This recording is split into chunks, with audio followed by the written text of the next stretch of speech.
Good afternoon, everyone, and welcome to Southern Virginia University softball here from the fields at Southern Virginia University. Jim Bresnahan here, along with Mike Harmon. We're ready to bring you a doubleheader today, Mike, as the Southern Virginia women in softball finally get to play at home against Penn State Harrisburg today. Well, you couldn't ask for a better day, Jim. The sun's out. It's not too hot. The the field looks pretty good, especially the infield to play. So again, we're looking for something that something new for the Knights. They played one time earlier on in the season, and now this is almost like starting a second season. And, of course, we've been having nothing but lacrosse games, men's and women's lacrosse games, really over the last couple of weeks, and sometimes not the greatest of weather, like we had all the rain, of course, on Friday. But as you mentioned, today you couldn't ask for better weather. Expected to have temperatures maybe in the upper 60s to low 70s eventually this afternoon. And no rain, no snow today. No rain and no snow. That's the best thing that we can say. So it's going to be a fun time today, and we're going to learn a little bit about our softball team. Yeah, the Knights come in with a record of 0-3. They've been really struggling to get games in, obviously. They'll be facing a Penn State Harrisburg Lions team that comes in with a record of 6-2 on the season. Yeah, the Lions have been able to get a little bit more games in, been able to go a little bit further south where the snow and the rain didn't affect them during their spring break, and so they have a little bit more experience, but, you know, we're looking for good things today. And, of course, you've been telling me that softball's been playing for several seasons now, almost about 15 seasons or so, and have had some good records in the past. But, of course, like some of the other sports at Southern Virginia University, upgrading in the last year or two to the Capital Conference, and much like other sports, Capital Conference pretty darn good in softball, too. Yes, it is. So we're going to have national anthem now, and then we'll come right back.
And we are ready to go here from the fields at Southern Virginia University. And with all the snow and the rain we've had, Mike, the last month and a half, how does the field look to you?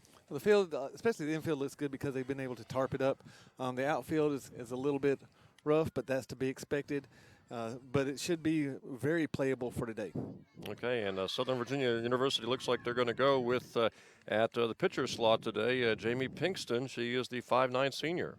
Yeah, Jamie's pitched for him last year and did a really good job after being off from playing softball for about 2 years. She came in last year and started working, and expect to see better things from her this year. Well, now the Knights, of course, lost a doubleheader back in February. Hard to believe you got to go that far back to really have their only other doubleheader this season against Averett, and also fell, I believe, to the Ferrum JV squad earlier this week just to get a game in. And so how will they perform, I guess, with all these games missed due to the rain and the snow, basically, and how will that impact them, at least early on here in this first game of the doubleheader? That is the big question that even Coach Hall wants to know. She doesn't know how her team's going to react after being off for really almost a full month. And like we said with lacrosse, you can only practice so much inside. So it's going to be a brand new learning experience, not just for us, but for Coach Hall too. And again, Penn State Harrisburg, a team that comes in with a record of 6-2 on the season. Yeah, they've gotten a little bit more games in because I think during their spring break they were able to go down south and get some things in and some games in. So they should be a little bit more experienced, and so the Knights really have their work cut out for them. And it looks like their first hitter today is going to be a sophomore, Kayla Seifert, 5'5" sophomore from Lebanon, Pennsylvania, right-handed hitter. We are ready to go. First pitch of the first home game for Southern Virginia.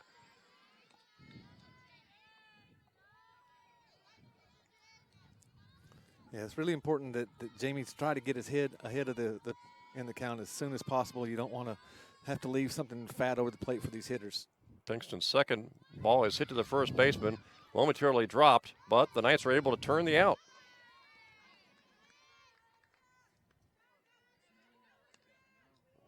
But Denanu with the first baseman knocked it down there, Mike, and the second baseman was able to come over and assist, and they get the first batter out. Yeah, Iatuna was a little bit slow on her reaction time there. Again, it's trying to learn these batters after not seeing live hitting for about a month. And we've talked about it with other sports. You can have practices, but practices and gameplay, completely different things, I would imagine, even for softball. Totally different, and especially if you're just inside doing stuff in the hitting cage. It doesn't even compare to live hitting and pitching. Down in the first inning. That pitch looked to be low. Pinkston, I would imagine, Mike really wants them to put it in play. Doesn't want to walk anybody. Yeah, you don't want to put anybody on. You want to try to make sure that they earn their way on. And another low pitch.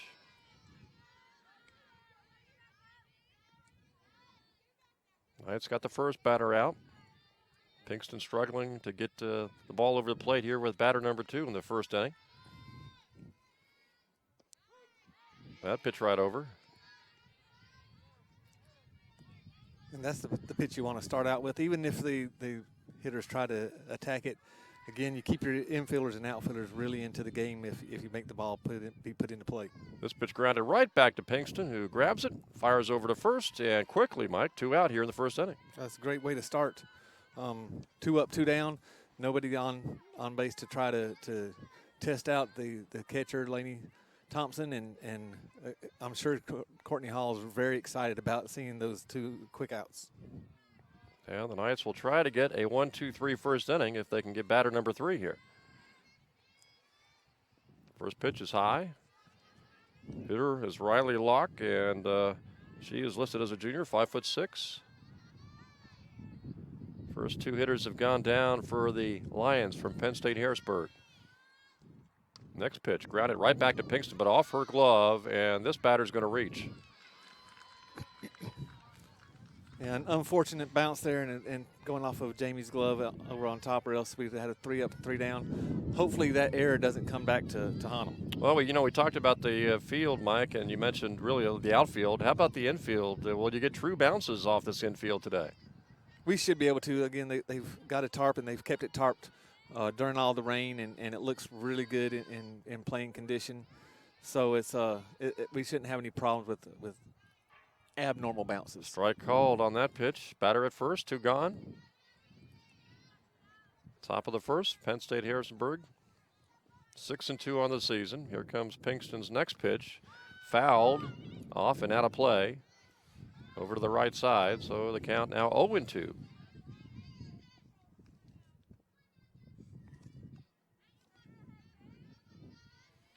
Now, Jamie really wants to try to throw something a little bit out of the zone, make her chase. She doesn't want to throw anything across the plate so that Wolf can have a good swing at it.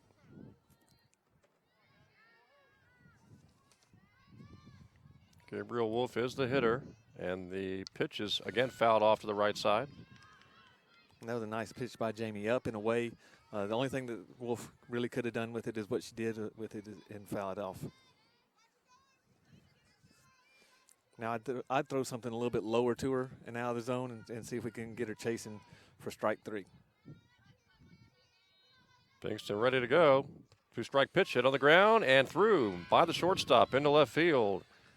And now Harrisburg has runners on first and second with 2 gone.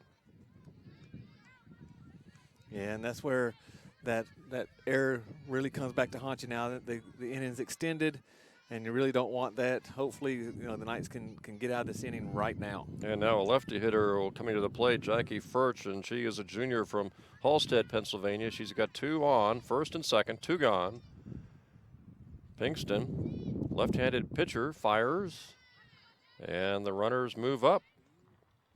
They got a runner in a rundown now, as the runner couldn't get back to second base, and in slides in the runner who went from second to third. Actually, looks like she went back a little bit, Mike, and then they got her in a rundown, but they could not get her at third base. And so now Penn State's got second and third with 2 gone, and still that left-handed hitter up. And you didn't want to see that.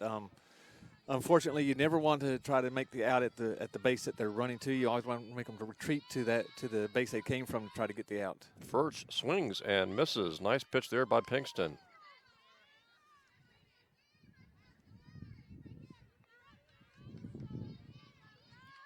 Knights trying to get out of damage here after getting the first 2 batters out. Next 2 have reached. Low pitch there.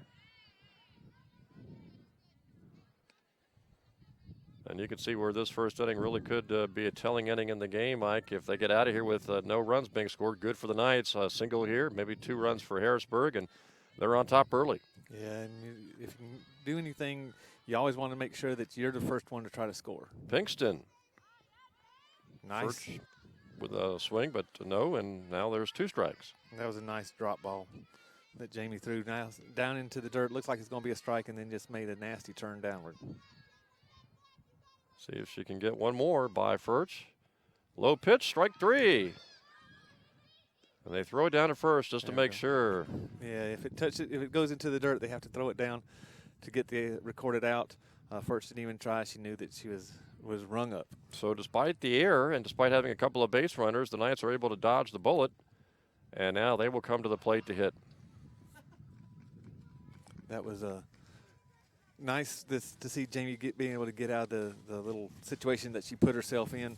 That error really didn't come back to hurt them, but that's something that they want to clean up for future references. And the Knights will go to hit at home for the first time this season after getting in that first inning without allowing a run. Now that's always a great way to start when you don't allow someone else to score on you at the very beginning. And again, after not being able to play for about a month, I'm sure it's a nice feeling that now we can get to our turn to bat. And, of course, as long as they dodge the rain showers, I guess, at the end of March and into April, Mike, they'll have a lot of games coming up over the next few weeks. In fact, we've got another doubleheader coming up next Tuesday when the Knights will be in softball action taking on Mary Baldwin. Yeah, there's a lot of games that they have to make up. And the first thing they have to do is make up the conference games. So anything that's outside of conference is always secondary. They may not even be able to get those in. Hopefully the rain stays away enough that they can complete the conference schedule. Because essentially, in many cases, in other sports, we've got the capital tournaments starting in about 3 weeks. Yeah, it's coming up quickly. So I know there's baseball has 4 games or four scheduled contests in the next 4 days. So they don't play on Sundays, so it's back to back to back to back. And their last scheduled doubleheader, our last webcast is scheduled, would be April the 21st, I believe, the Bridgewater doubleheader. Yeah, for the women, and they may get that in, or they may not. It might if more rain comes. Yep. Sometimes they'll have to either push that back and make it a conference game. Looked at the 10-day forecast, didn't see a whole lot of rain on there, but you never know. You never know. We're in Virginia, right? Just wait a few minutes and it'll change. So let's see how the Knights do their first time at bat here in the bottom of the first inning. Knights 0-3 on the season. Lost that doubleheader back in February to Averett. And earlier this week, falling to the JV team from Ferrum. Looks like Andy Biggs will be the first batter for the Knights. A junior from Gilbert, Arizona. And Annie's just returning after a 1.5 year hiatus. She served a LDS mission, so she's again trying to get back into the swing of things. And the pitcher, Gabriel Wolf, 5'6" senior for Harrisburg, right-hander. And the first pitch is right by the hitter, and that is a called strike. Yeah, and a lot of hitters want to go in and take that first pitch or wait until they get that first strike before they start. But if you know anything about pitching, the pitchers are told, throw that first ball as a strike to get ahead, and so you might want to attack that as much as possible. That was a ball. 1-1 coming up here for Biggs. There's a drive to the second baseman who misses it. Tries to flip it over to first base. And Biggs is going to try for second, and she'll get there. Yeah, a little pooch pop fly there was able to slip underneath the second baseman's glove. She should have just gone ahead and held on to it, but tried to make the flip, and Annie took advantage of the error. And good aggressive base running by Biggs too, Mike, as you mentioned. Could have easily just gone back to first and played it safe, but took the extra base. Nice heads-up running by Annie to make sure that she advanced as far as possible. Bunt attempt, bunted high and over the backstop. Biggs will go back to second. 0-1 on the hitter. That's Mackenzie Cox, the shortstop, trying to advance Annie over any way as possible. Once you get someone to the third base, there's about 100 different ways you can score from third. Cox, the senior, 5'2" from Alpine, Utah. Next pitch, wide. Attempted steal by Biggs, and they call her out. Third baseman was able to get over there and grab it and basically land on top of her to put her out on the attempted steal. Are you surprised, Mike, they sent her? I am very surprised, but we're still learning about Coach Hall. She, one of our new coaches. We haven't been able to see anything from the softball team all year, so we're learning how aggressive she really wants to be out on the base path. So the Knights lose their base runner from second base on an attempted steal of third. And Mackenzie Cox still at the plate with the pitcher Wolf. Wolf's next pitch right by. Strike as Cox swings and misses.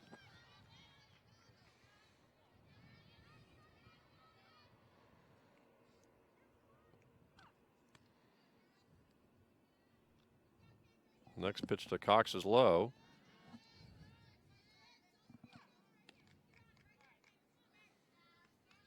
Well, the Knights had a base runner at second, but lose on an attempted steal, lose the base runner, and now Cox is trying to get on base to replace that initial base runner.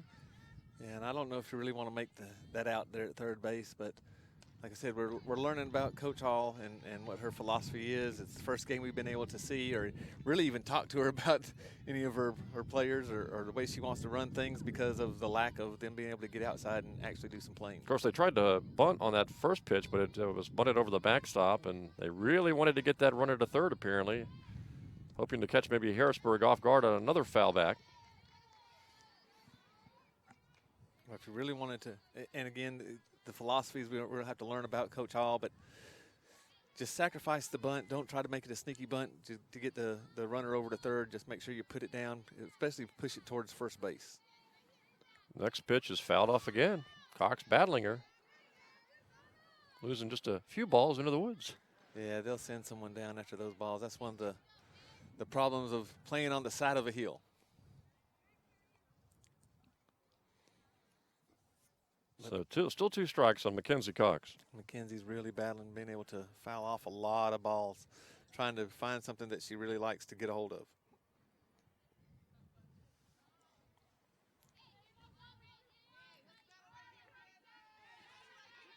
And Gabriel Wolf is the pitcher, the senior, right-hander. Cox waiting there with the two strikes and has fouled off 3 or 4 ones. This one is straight up.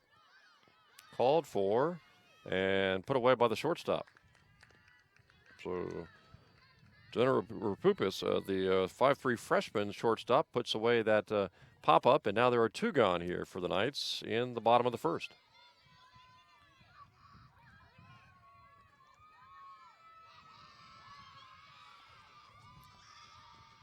Two gone. First pitch to the hitter, and it's swung on and missed. Trying to catch the number there. Looks like it's number 8. That'd be Lainey Thompson. She's a junior.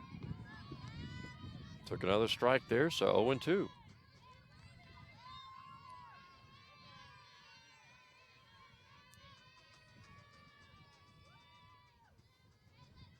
The 0-2 pitch outside. Now 1-2 to Thompson. Yeah, Wolf tried to make Lainey chase on a way outside pitch.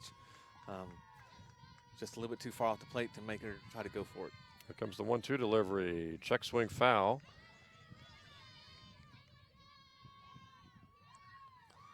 So Thompson looking at a 1-2 count right now. And just like the other sports, it's going to take the batters a little bit of time to get readjusted to actually facing live pitching on it in the outdoors. And it looks like Wolf can really bring it too. Here's the 1-2 right by her, strike 3. So the Knights go down after getting their initial base runner to second base, losing that base runner on an attempted steal of third. No score at the end of one inning here between Harrisburg and the Knights. And in between the innings, we'll take a little short break.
Welcome back to the fields at Southern Virginia University. Top of the second, Harrisburg at bat here.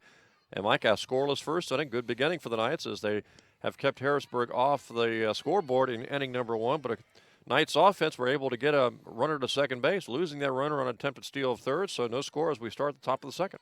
And again, Knights are looking good both in the field and at bat.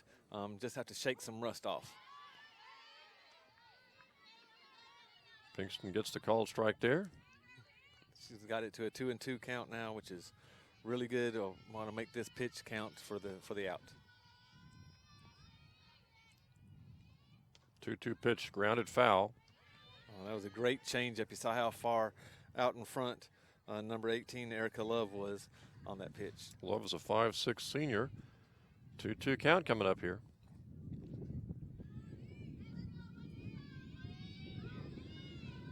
Big pitch here for Pinkston. Her 2-2 delivery to the right-handed hitter is high, and now it's a 3-2 count. Sails over the catcher's head. Yeah, got a little bit too much underneath the ball on that rise ball.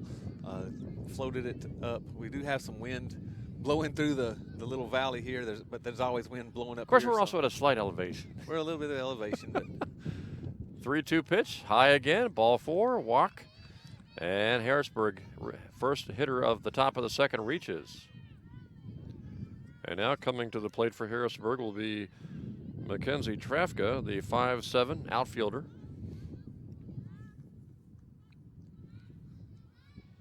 We'll have to see if Harrisburg tries to bunt the runner over or if they're playing for a big inning. And they do bunt, but it's bunted foul.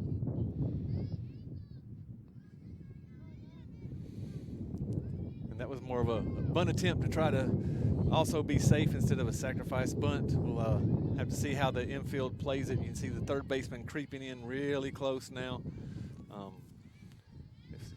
he does put the ball down, we should be able to get at least one out. A 1 pitch from Pinkston on the way, bunted. Good bunt. They go to second and safe the call. Boy, it looked like the ball beat her, but the umpire signals safe, Mike.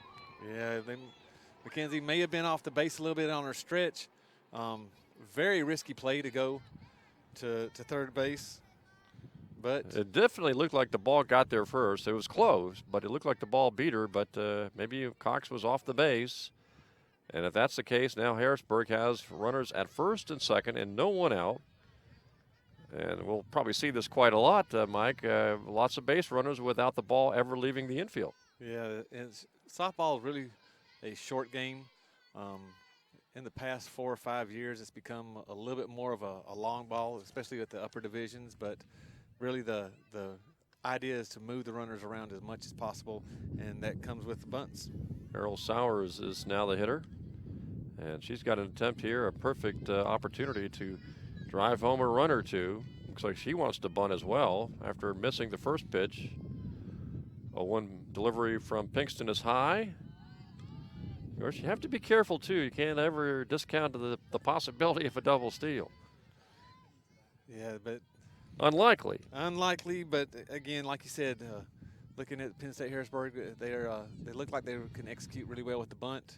1-1 pitch, bunted, great bunt, right out in front of the plate. They won't get anybody. The ball skips by the first baseman. Harrisburg will get a run home.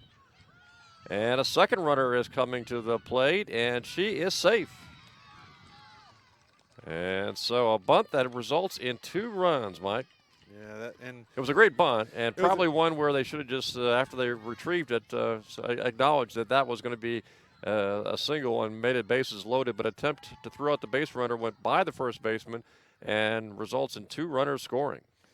And again, not being able to be outside and to get that repetition in over and over and over again of what to do on bunt coverages and know when to throw it and when not to throw it has really come back to haunt the Lady Knights. Lions showing bunt again with a runner at second base and no one out. Here comes Pinkston's pitch. They draw back the bunt, line the ball to left field, base hit, and surprisingly, they're not going to send the runner home. And the hitter, Rupikas, was able to get into second base after that single, and so now the Lions have second and third and no one out.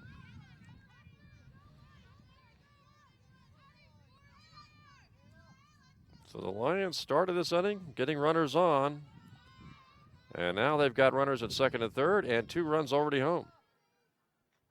Showing bunt again.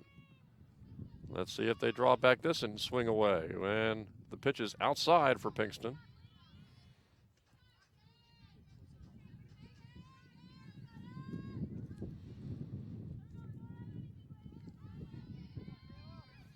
Two nothing Harrisonburg on top, and again second and third, no one out. 1-0 count. Pinkston sees this ball fly down the right field line out of play. So the count now 1-1.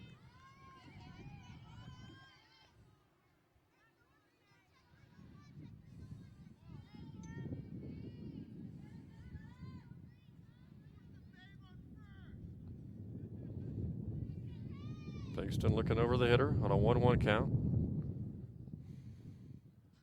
Here it comes. Dropped by the catcher. We're going to call that a ball, so it's 2-1 now. Dangerous part of the game here, Mike. Very dangerous, especially the way that Penn State Harrisburg's been moving their runners around. 2-1 count. Runners at second and third. Pinkston's next pitch. Inside. That was a nice inside pitch. Really had the batter fooled. And now Pinkston trying to get this hitter out, trying to avoid damage, already further damage. 2 runs in, 2 runners on. And a little bit difference of philosophy with Penn State Harrisburg. They didn't want to make that first out. Fouled off again. Going towards home plate, so that's why they held the runner.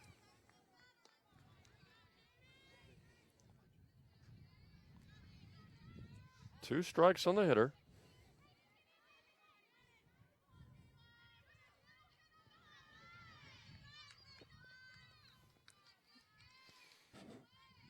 Pinkston, next pitch, low, by the catcher. That'll result in another run for Harrisburg.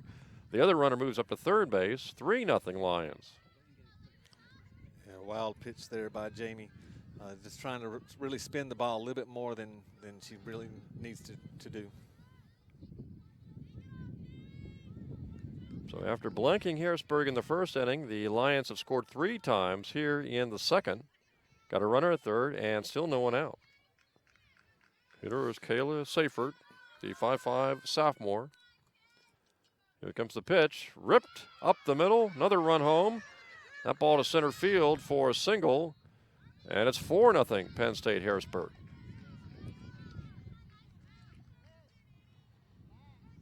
So after a blanking of the Lions in the first inning, the Lions have scored 4 times, and they've got a runner at first now, Mike, and still no one gone. And it looks like they've kind of got Jamie's timing down. Jamie's going to do a little bit more job of changing speeds to kind of keep the batters off balance. Had a couple of balls leave the infield in this inning. There's a bunt, and they're going to rule it, I believe, a foul ball. Hitter for Harrisburg, Curlan Seish, and she is a 5'4" senior from Hershey, Pennsylvania. 0-1 count now.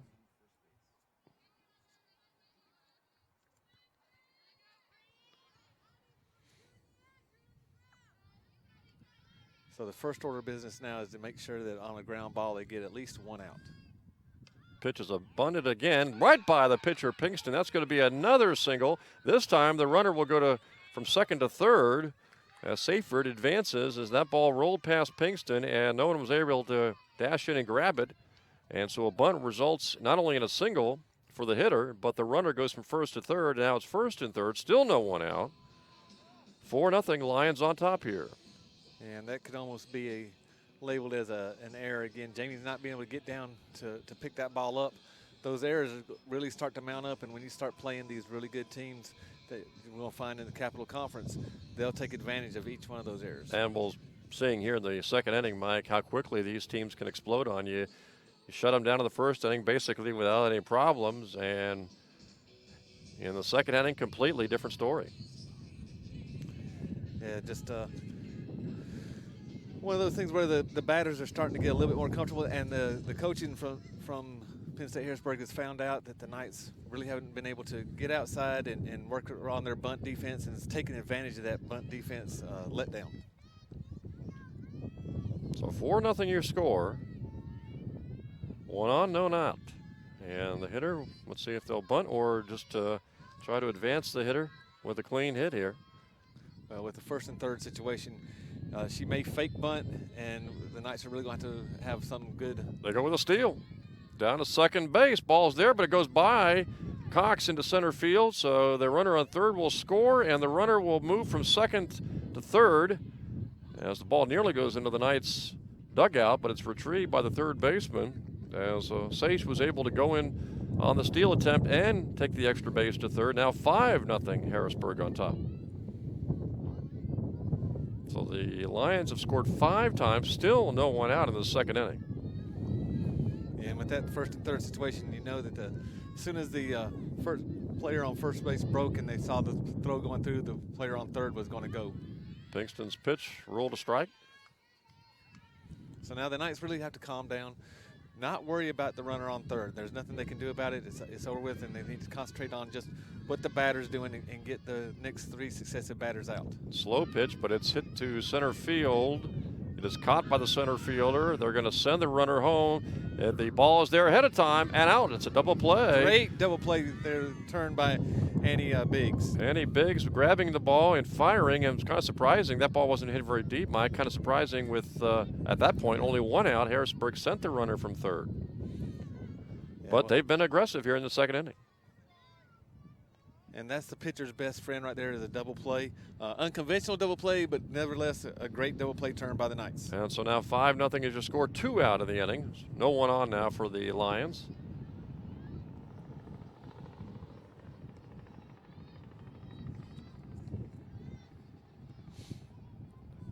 And, you know, and the center fielder, as you mentioned, Mike, didn't panic at all, took her time and threw a bullet to home plate.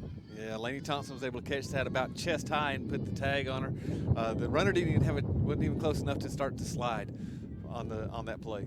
Here comes Pinkston's next pitch. High. 5-0. Penn State Harrisburg scoring 5 times here in this top of the second inning.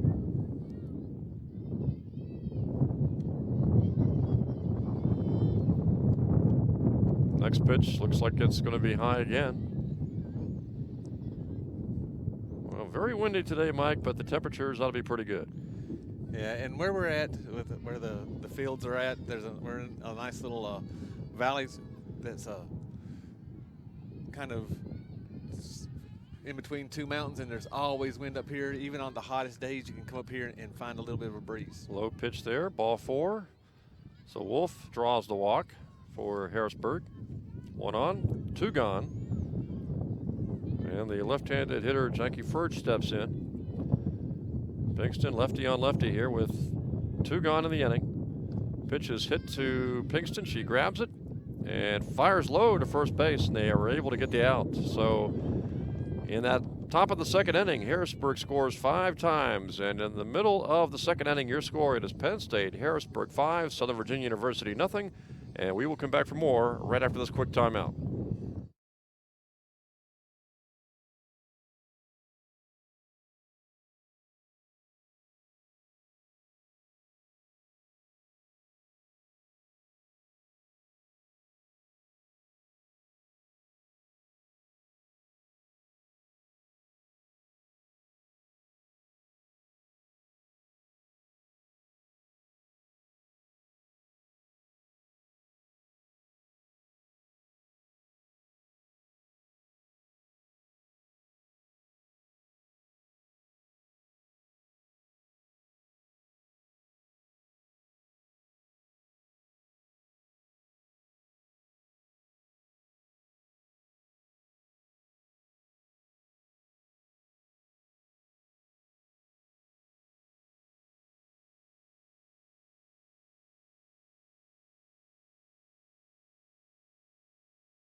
Jim Bresnahan, Mike Harmon back here at the fields at Southern Virginia University, bottom of the second. Southern Virginia trailing now 5-0 after Micah Harrisburg scored 5 times in the top of the second inning. Yeah, they really used their bunting to find out that the Knights' bunt coverage is a little bit rusty after not being able to be outside so much, and really took advantage of that. And now the first baseman, Atanu, is up.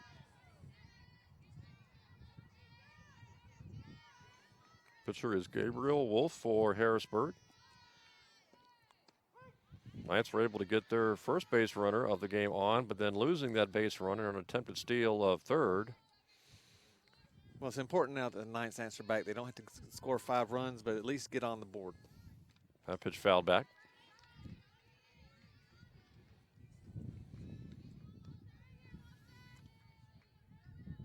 First game of a doubleheader today.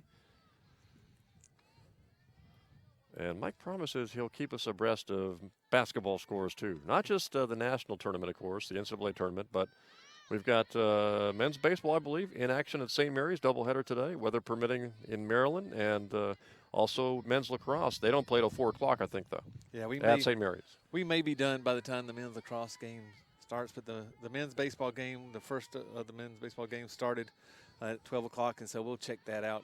And of course, in between innings. Women's lacrosse game, we had that yesterday, but Salisbury looked pretty good in a convincing victory on Friday over the Southern Virginia women's lacrosse team, who will be in action also next Friday at 5 o'clock, and they'll be taking on St. Mary's next Friday. That pitch is called a strike, and it's a strikeout for Wolf. Yeah, and when you get 2 strikes, you really have to start to expand your strike zone. Hopefully the hitters are back there and they're talking to each other about what the strike zone is, because there's really 3 strike zones. that you have to understand. You have to understand yours as a batter. You have to understand what the pitcher wants to be a strike, and then you really have to understand the most important one: what is the umpire going to call as a strike?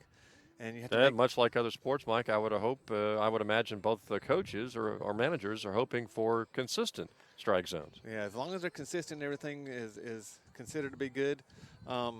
But right now, it's really important that the batters, as they're going back, they tell everybody else, okay, so he's calling this and he doesn't like this, and also telling each other what the pitcher's throwing.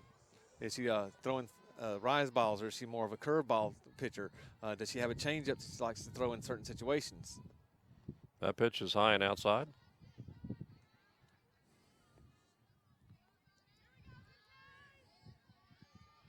Trying to see who this batter is.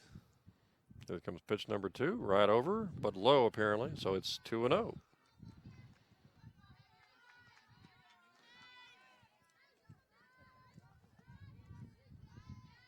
Can't tell if that's maybe Helms out there.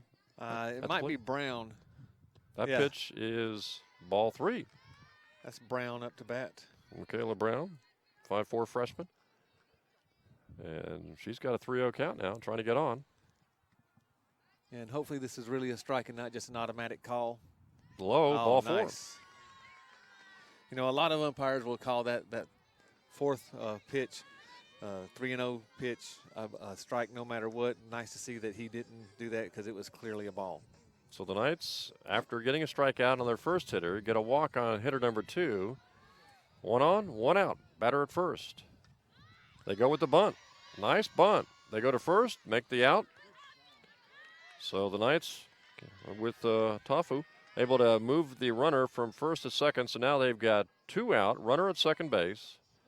As the Knights obviously trying to get, as you mentioned, Mike, at least 1 run here in the second inning. Yeah, Maggie Lou Tafua did a real nice job of bunting. Only gave them 1 chance to throw the ball to first base, no chance to throw it to second.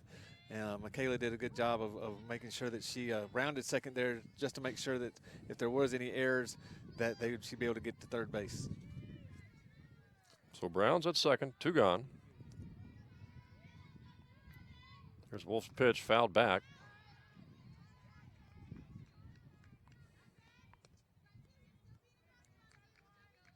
Knights trail here in the bottom of the second, 5-0 your score.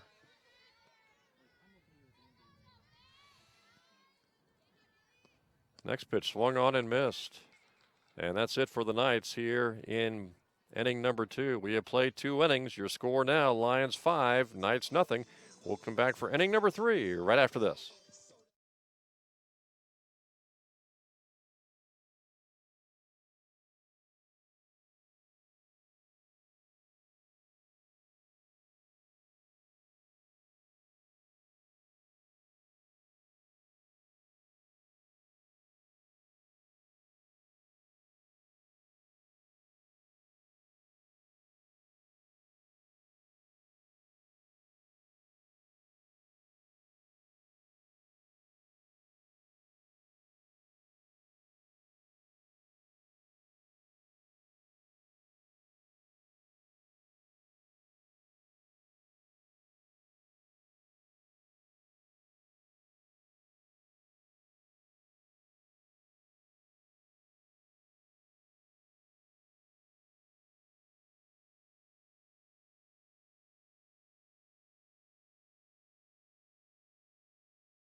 Top of the third, ready to start here. 5-0. Harrisburg on top. They scored 5 runs in the top of the second, and now Harrisburg going back to work here in the top of the third. Pinkston remains the pitcher for the Knights, the left-hander.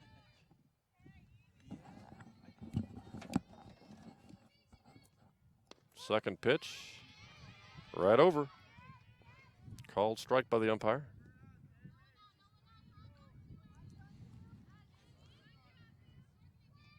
I think this is where the Knights really had trouble in the last inning. This started the batter throwing the ball around and making a lot of errors. That pitch low. And Harrisonburg had a good mix of bunts, fake bunts that were pulled back and driven into the outfield. Another pitch is high. Pinkston, another thing to consider, Mike, as we start this top of the third, she's thrown some pitches. A lot of pitches thrown in the first couple innings. She has in the first 2.5 innings. She's thrown 48 pitches so far, and you really only want to throw about 15 an inning. That pitch is low. Called it a strike. Called a strike, though.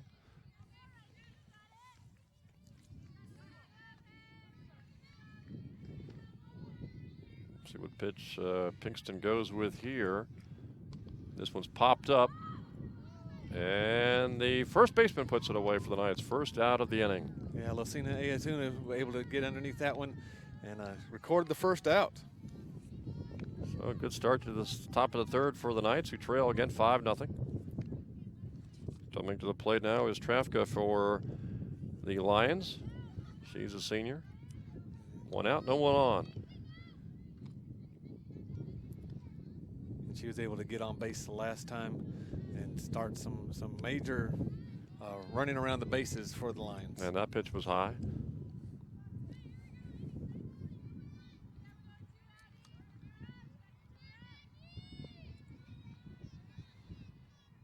There comes the 1-0 from the pitcher. Low and away, apparently. 2-0 now.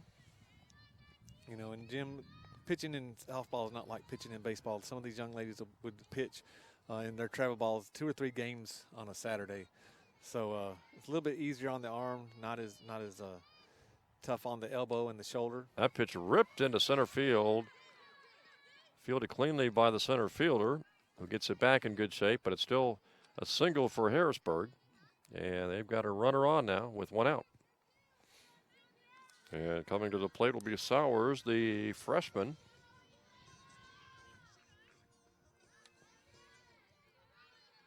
One on, 1 out. This is where Harrisburg got really dangerous in this inning number 2, whether you're trying to bunt, a swinging bunt perhaps, or just an out-and-out steal.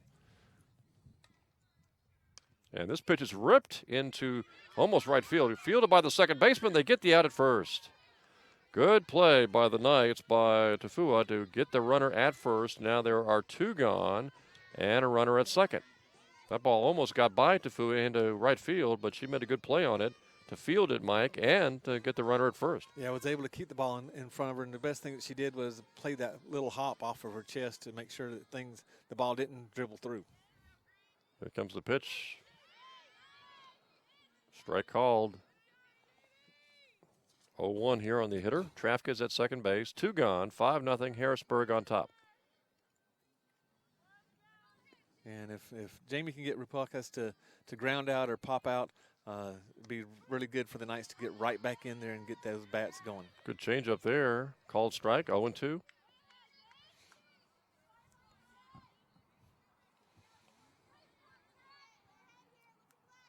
Oh, 2 count here. Pinkston again firing. Grounded. Third base. They go to first. And they call her out. Nope, not in time. She's Nope, safe. They do call her safe. Runner was able to beat it slightly as Serpukis was able to get down the line, and the other runner goes to third. So call is safe at first base. First and third. Now 2 gone. And runners on the corners. And now a very big point of the game, Mike, has the Knights trail here 5-0, trying to get out of this inning without giving up any runs. And let's see if the Knights will throw through on this and try to get the runner going from first to second if the Lions do tend to steal. And the ball is hit through the infield for a single to center field, fielded cleanly by the center fielder Biggs, who gets it back in good shape. 1 run in, 6-0, and now the Lions have first and second and 2 out. And the Lions are starting to really take Jamie Pinkston right up the middle, which means they're right on time with their pitches. Luckily for the Knights, there are already 2 out in this inning, but they're trying to get out number 3 to get out of here with no worse than a 6-run deficit. Here comes the pitch. And the runner goes and steals third base. The throw went to second base, and the runner advances from second to third. Now it's first and third, 2 out. Yeah, and you never really want to throw back behind a runner unless you have a cannon for an arm, and we only see that really in Division I and national ball play. First and third, 2 out. Here comes Pinkston's pitch. Swatted at, driven to third. They throw over to first and get the runner. Big out there.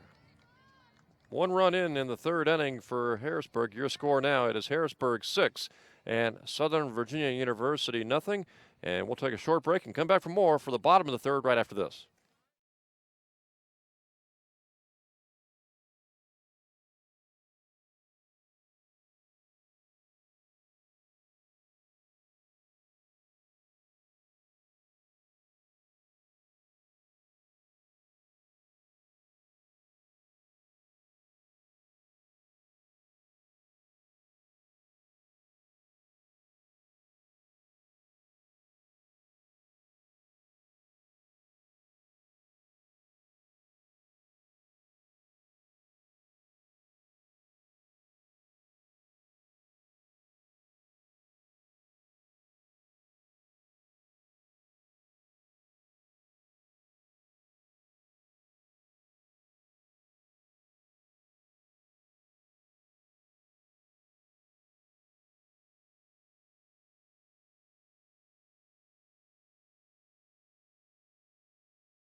We are ready to go for the bottom of the third inning as the Knights trail here 6-0.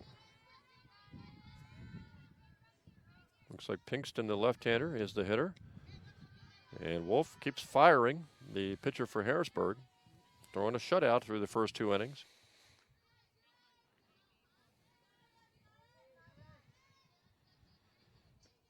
Pinkston drives the ball left side and foul alongside the fence.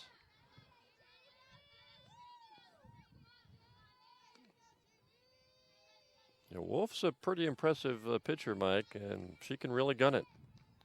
Yeah, she's been able to really mix up speeds too.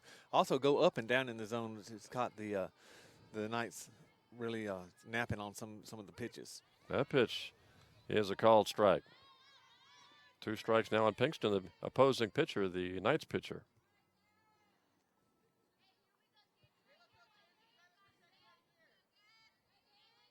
We'll be back here Tuesday for another doubleheader against Mary Ball when that pitch is fouled back. And then next Friday, women's lacrosse action, as it'll be Southern Virginia taking on St. Mary's next Friday at 5 o'clock. Men today, of course, winning their game, their last ball game out against Cobleskill as a strikeout for Pinkston. And the men are trying to get a little 2-game winning streak today, Mike, if they can win on the road at St. Mary's in men's lacrosse action. And that'd be great for the Knights if they could get that next win and also be their first Capital Athletic Conference win. It would just be fantastic for not only their morale, but for the building blocks of the program. And, of course, the men's baseball team was supposed to be an action doubleheader today at St. Mary's as well.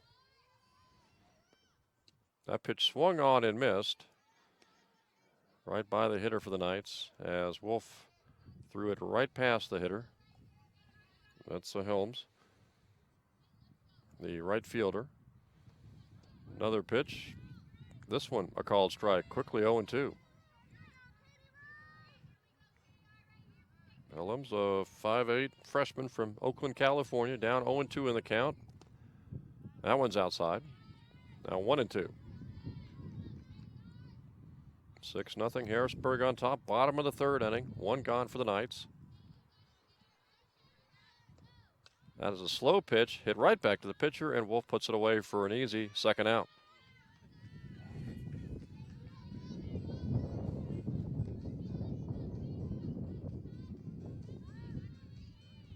Two quickly away here, Mike, in this bottom of the third for Southern Virginia. Yeah, and at the bottom of the lineup, they really haven't been able to get a lot of good swings off of Gray. Yeah, not a great swing there. That ball right by the hitter who fouled it back. So quickly 0-1. And this is Annie Biggs up to bat, starting over at the top of the lineup. So the second time through, maybe they'll get some better swings off of Gray. Of course, Biggs, she's been in some of the action today. She drives that ball to center, and over the head of the center fielder, extra bases for Biggs. She'll go into second base, take the wide turn, and go back to second base. That ball was just a few feet away from going out of the park. I was going to say Biggs, of course, in the first inning got to second base, got thrown out stealing third, also made a great play from center field, catching the ball and throwing out a runner at home plate, and now she doubles for the Knights with 2 out. It's great to see Annie really driving the ball again. We may see her pitching in the second game, but right now 2 for 2 from the plate and some stellar play in the outfield. And this one is hit on the ground and foul down the left field line. Knights trail here 6-0, bottom of the third, 2 gone. Biggs at second base after the double.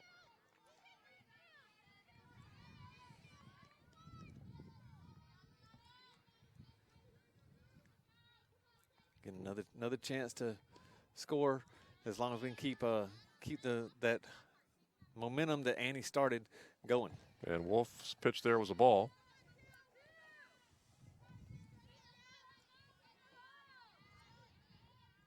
Wolf's next pitch is hit to right field and deep and caught by the right fielder. Almost over her head, Mike. Yeah, and almost turned her around. And if that one would have failed, then we could have been looking at Annie Biggs scoring and possibly a triple for Mackenzie Cox. Instead, it's the third out of the inning. We have played 3 innings here from the fields at Southern Virginia University. We'll take a little break with your score. Harrisburg 6 and Southern Virginia University nothing.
We are ready for the top of the fourth inning. Penn State Harrisburg 6 and Southern Virginia University nothing. Jim Bresnahan joined by Mike Harmon. Game 1 of a doubleheader today against the Lions of Penn State Harrisburg. And top of the fourth inning, ready to go. And so far the Knights have shown a little rust because of not being able to get out and play as much as some of the other teams, but trying to hang in there with the Lions of Penn State. Knights came in 0-3. Harrisburg 6-2 on the season. First pitch from Pinkston, a little high there. And now we'll really get to tell the the rest from the Knights, especially on the pitching end. You can do so much bullpen pitching inside, but being able to face live hitters and usually on your nice hit. Driven to left field for a single. Left fielder bobbles the ball momentarily, but gets it back in. So the Lions have their first base runner of the 4th inning on with that single by Locke. Yeah, the conditioning of the pitchers for the Knights are going to have to be top notch, because now they're going to start getting into areas where maybe in the bullpen session they're only throwing 40 to 50 pitches, and right now Jamie's at 61 pitches. And Wolf, the opposing pitcher, is the hitter with Locke at first base. And she'll be replaced apparently by pinch runner. Pinch runner going to be Danielle Jones, 5'1" freshman. A little more speed on the base pass now. Yeah, they're looking to maybe get to that run rule area. You know, it does take, you have to play 5 full, but it's only 8 runs after 5. And if they can score 2 more runs and hold the Knights for 2 innings, 2 of their half innings, then the game would be over. Knights last inning got a runner to second base and almost brought her home with a drive to right field that the right fielder for Harrisburg was able to grab at the last second. Yeah, they snow coned it right there, and it almost turned her around too, which with the wind blowing out here is really going to play some havoc with some of the outfielders. 1 on, none out, and Pinkston pitching to Wolf, the opposing pitcher.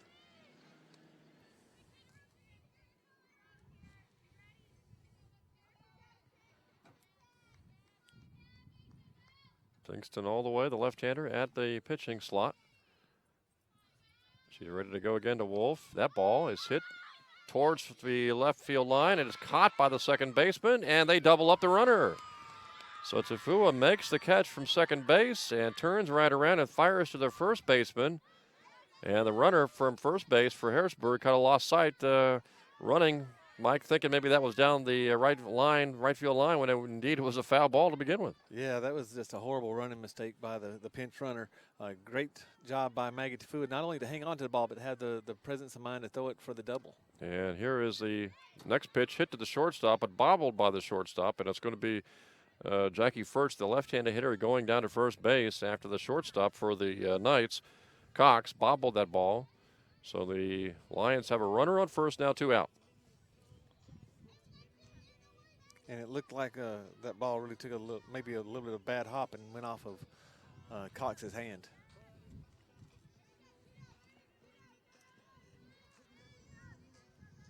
Harrisburg will send up Jess Croft, sophomore, with a runner on first base and 2 gone here in the top of the 4th.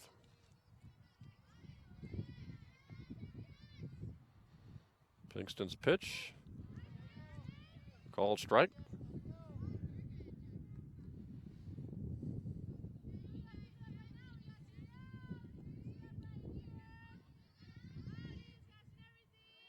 Knights an out away from getting out of this inning with a runner on first base. Slow pitch that time. Called strike again. 0-2 on the sophomore Jess Croft for Penn State Harrisburg. You know, and just when it looked like maybe the Lions were going to gain some momentum, the double play that the Knights turned really shut the door on them.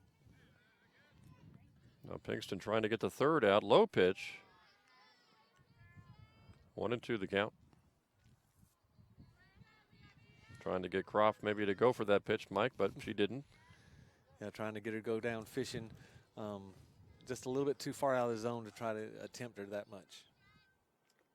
So here's the 1-2 pitch from Pinkston. Slow pitch. And called ball. They throw down to first. The runner is back. 2-2 the count now. Yeah, nice change up by Jamie. Again, being that far ahead in the count, you want to miss with that pitch, because if you throw it right down the middle, that ball could go a long way. Big pitch here, a 2-2 count, and this ball is hit in the air in the infield, past the first baseman, past the second baseman, picked up by the right fielder. Croft will go into third base, or make that the runner goes into third base, and Croft, the hitter, goes into first. So now the Lions have runners on the corners, first and third, still 2 out in the inning. And coming to the plate will be Trafka, dangerous hitter for Penn State Harrisburg. That ball just out of the reach of Tafua, the second baseman, Mike, for the Knights. Yeah, just found that spot that's called no man's land, and almost like a CNI single. High pitch to Trafka. Now, Harrisburg's got some options here. They could try to steal second base, hope for a throw down, and maybe try to get the runner in that way from third base, or obviously depend on Trafka to drive the runners home. And Trafka swings and fouls back. Yeah, first and third situations are really tough to predict what's going to happen because each team has 4 or 5 different sets that they're going to run in there to try to make sure that they get the runner on first base into scoring position. And here comes the pitch, low by the catcher, and there will be the run coming in from third base as the other runner moves down at second base for Harrisburg. And that's not the way that the Knights wanted to see the Lions score if the Lions are going to score. 7-0 your score now. Lions scored 5 in the top of the second. They have scored 1 here in the top of the fourth inning. Lead 7-0.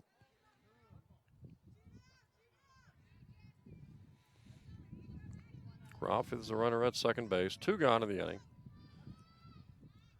Pitch is hit to third, pulled up and thrown over to first, and they get the out. So the Knights give up 1 run. We have played 3.5 innings, and we go to the bottom of the fourth with your score. Penn State on top here and leading 7-0 over the Southern Virginia University Knights. And back for more right after this.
We are ready to go for the bottom of the fourth inning. 7-0. Harrisonburg leading the Southern Virginia University Knights.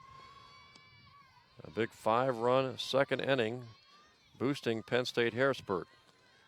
Laney Thompson is the hitter. And the Lions have made at least 1 substitution at first base.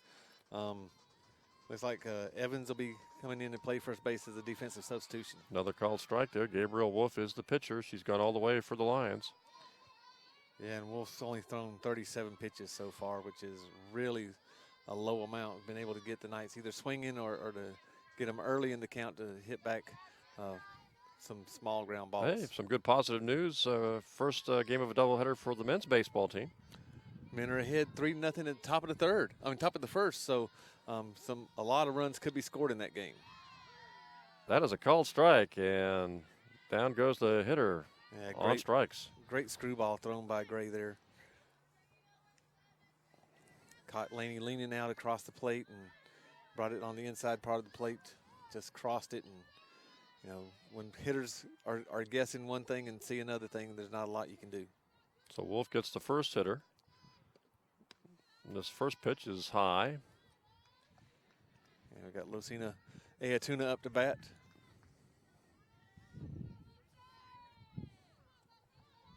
First baseman went down on strikes her first time up. Takes that pitch for a called strike. 1-1 now. 7-0 Penn State Harrisonburg, bottom of the fourth inning. Game one of a doubleheader. Another pitch high. 2-1 the count now. And Gray's having just a little bit of problem locating that rise ball now. Throwing it too much out of the zone, not tempting the Knights hitters to swing at it.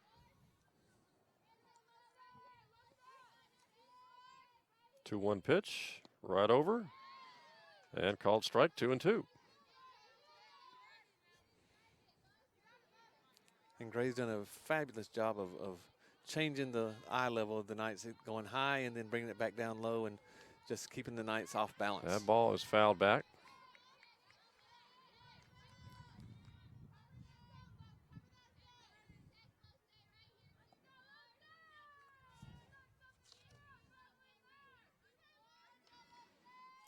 Wolf's 2-2 pitch. Outside, ball 3. Full count now.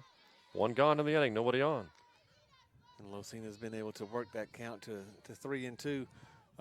Again, had to expand the strike zone just a little bit to make sure that nothing sneaks by you. I think she was called out on strikes her first at time up.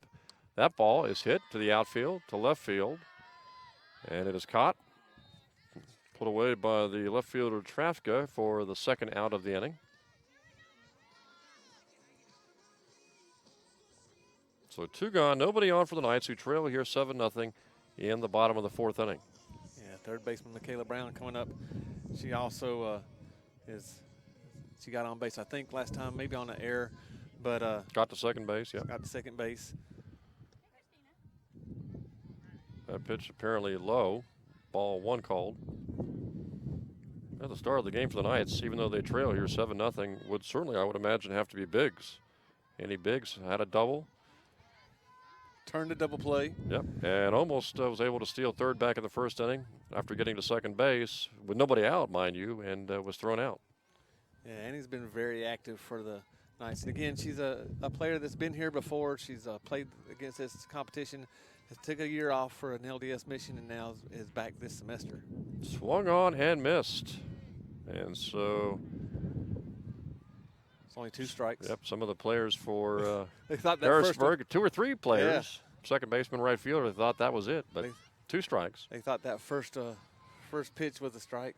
But 2-strike pitch is fouled back. So Brown hanging in there with a couple of strikes on her. Knights yet to score here, trailing 7-0, bottom of the fourth inning.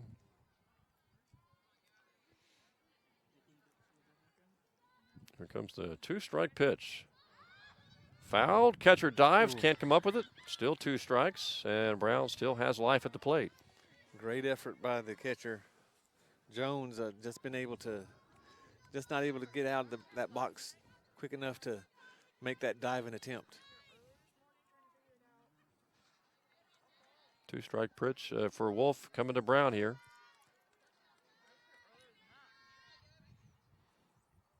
Pitch is low. So Brown still has life here. 2-2 the count.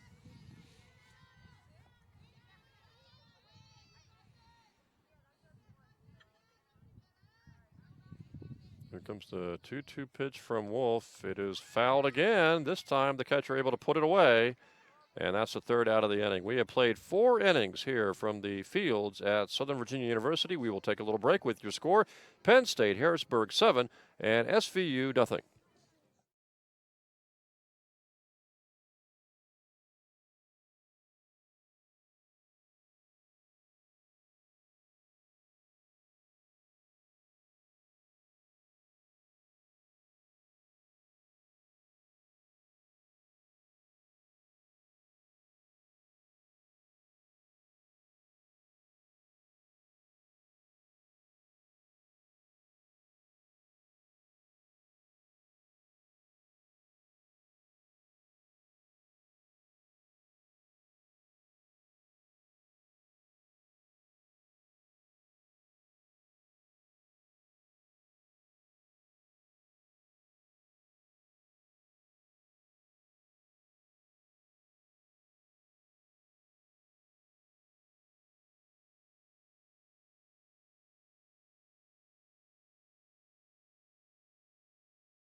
We're ready to go. Top of the 5th inning. Again, your score here. Penn State Harrisonburg on top here, 7-0 over the Knights. And now the Lions will go to work in the top of the 5th inning. Sowers, the hitter. Pinkston has gone all the way for pitcher for the Knights. And her first pitch to Sowers is called a ball.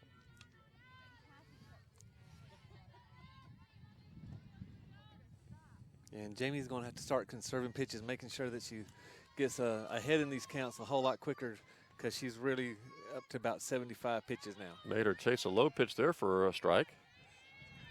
1-1 the count.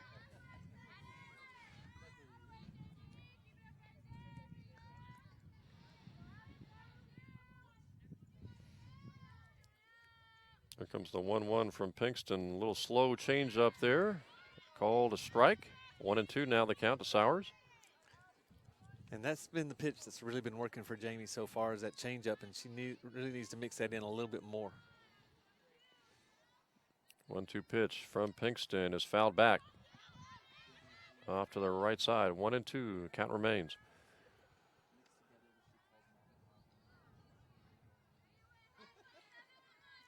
Well, you look around, Mike, you got fans sitting down behind home plate, fans down along the baselines, and fans out in the outfield. Well, they've not only they come to support the Knights, but they're trying to figure out what that yellow thing in the sky is. Hadn't seen it in a long time. Yeah, really. And with it being, upper 60s, they're taking full advantage of it. That ball low, 2-2 the count now. Big pitch here for Pinkston against Sowers. Top of the 5th inning. Pitch is hit right back to Pinkston, who nabs it, fires over to first, and they get the runner. So the hitter's gone on a ground out to the pitcher. One gone, nobody on. And coming to the plate will be Rupicus for Penn State Harrisburg, who leads here 7-0. Yeah, and they haven't retired Rupicus yet. She's 2 for 2. Need to do something different, probably change a little bit more on her speeds, throw that change up a little bit more to try to keep her off balance. She's a 5'3" freshman. That pitch is called a strike.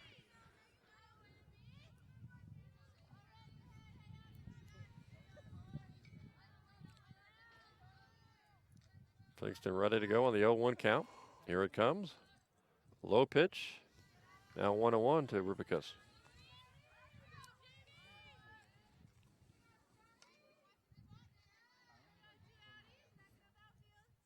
Top of the 5th inning, one gone, nobody on for Harrisburg. Pinkston's next pitch is hit to the outfield between center field and left, and it'll be put away by the center fielder as Biggs makes the catch. Quickly, 2 gone here in the 5th inning for Penn State Harrisburg. And that ball hung up long enough that Annie was able to come in and camp out under it. First time they were able to get Rubicus out. So nice job again. Throw a little bit more of a change-ups in that repertoire and kept Rubicus out in front. And now Seifert to the plate. 5'5" sophomore for Harrisburg. Nobody on base, and 2 gone now for the Lions. That pitch fouled back and out of play. Quickly 0-1 on Seifert. See a lot of people laying out with short sleeves on, several people with shorts on, trying to enjoy this great day at the ballpark.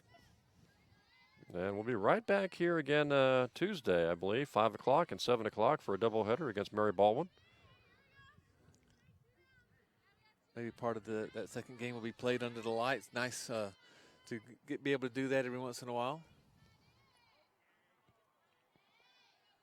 2 gone, nobody on for the Lions. That was a high pitch. So a ball to Seifert.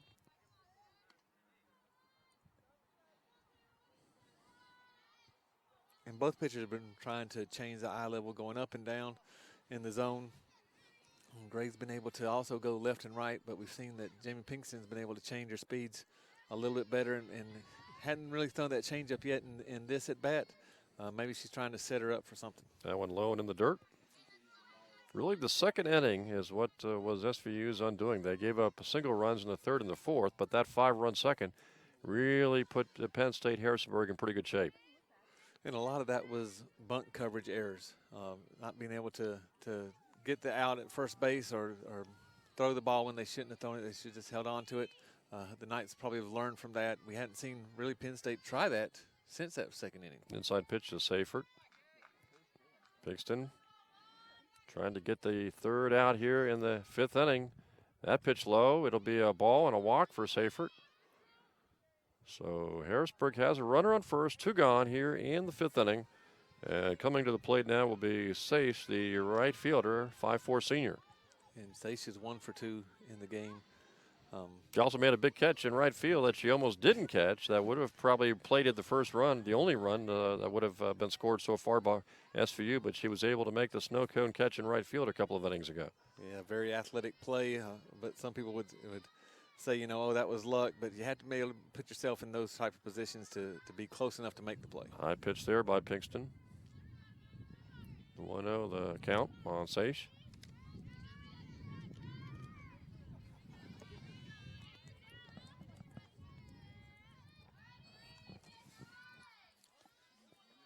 Pinkston back with a 1-0 pitch. Outside, 2-0. And we've seen Jamie now throw 4 balls in a row.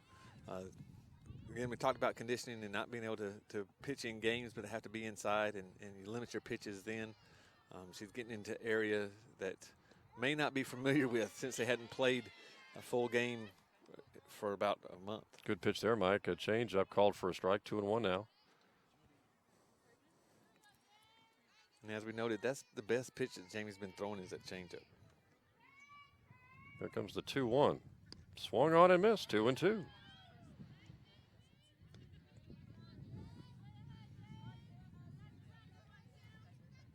Two and two, runner at first, 2 gone for Harrisburg here on the top of the fifth.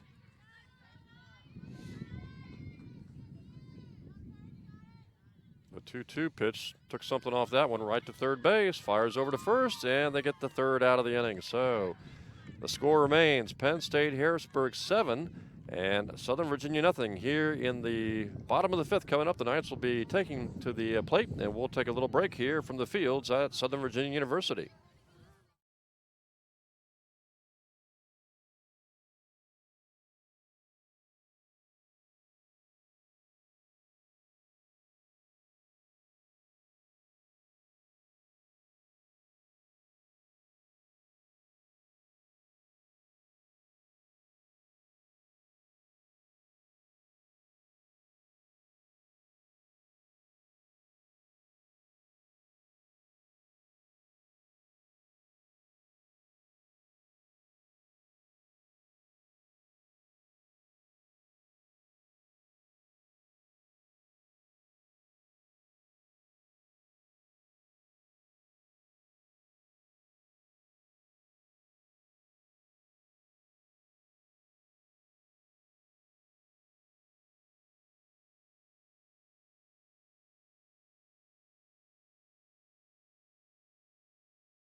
Going to the bottom of the fifth inning, 7-0. Penn State Harrisburg on top here. Southern Virginia University coming up to hit here, Mike, trying to get some hits and trying to get a run home.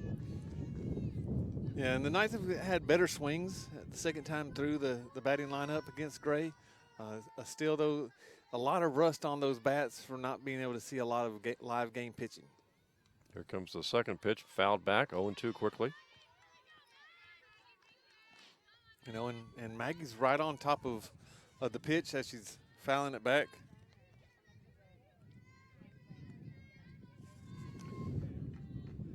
So 0-2 the count now. Oh, and another nice screwball by Wolf. That's the second time she's been able to throw that in on the hands. And that one kind of froze her, Mike. Yeah, they start looking for a pitch on the outside, and that ball just cuts right across the inside part of the plate and catches them unaware. So a quick out there for the Knights. Not what they were hoping for. I know they were hoping to get runners on base here to really kind of generate some offense. There's a drive into right field, but before it gets to right, it's caught by the second baseman who was able to snag it. That was Seifert. And a good strong swing there by the Knights as the Knights looked like they had that ball going out to right field, but before it got to right, the second baseman able to snag it, and there are 2 quick outs here in the bottom of the 5th now for Southern Virginia. Yeah, that ball kind of was very deceiving. You saw the big swing, but it really hit off right at the end of the bat and just nubbed to the second baseman. And Pinkston is the hitter now with 2 gone and nobody on. Pinkston, the pitcher for the Knights, left-hander.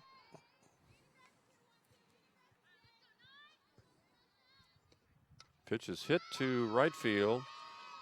And Seish makes the catch. And a quick 1-2-3 inning for Southern Virginia. We have played 5 innings. Again, your score here. It is Penn State Harrisburg on top, 7-0. Back for more from the fields at Southern Virginia University right after this.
Well, we're going to the top of the 6th inning. 7-0 your score. Penn State Harrisburg at bat here and also leading 7 runs over Southern Virginia University. Jim Bresnahan joined by Mike Harmon.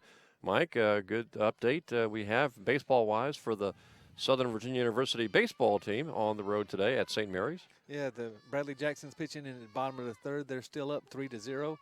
Congratulations to the baseball team for starting off that game that fast. Pinkston is still on the mound here for the women's softball team as they trail 7-0 in her first pitch over the head of the catcher. So 1-0 for the hitter from Harrisonburg. Yeah, it looks like that's Danielle Jones. Jones, a replacement off the bench, did not start the game. 1-0 pitch, high again. Oh, I'm sorry, that's number 15. So that'll be Riley Locke.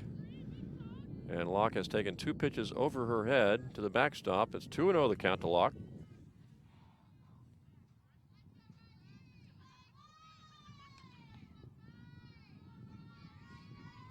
Pinkston's 2-0 pitch to Locke is driven to the outfield, right at Biggs, who makes the grab. So Andy Biggs getting a lot of action in center field. Quickly, 1 down here in the top of the 6th for Harrisburg.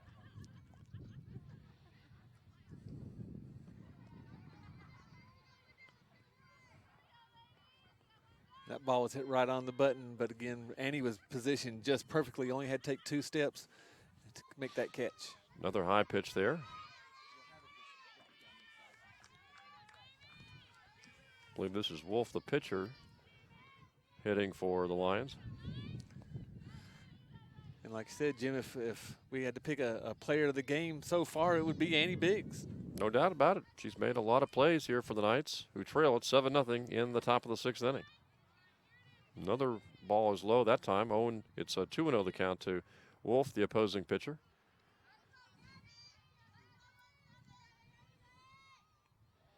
Two-0 pitch, a little change up there. Got a strike out of it.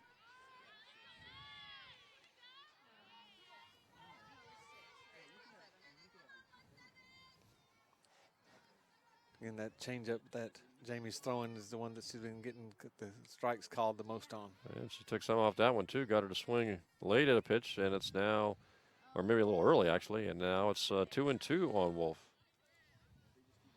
Fouled it back.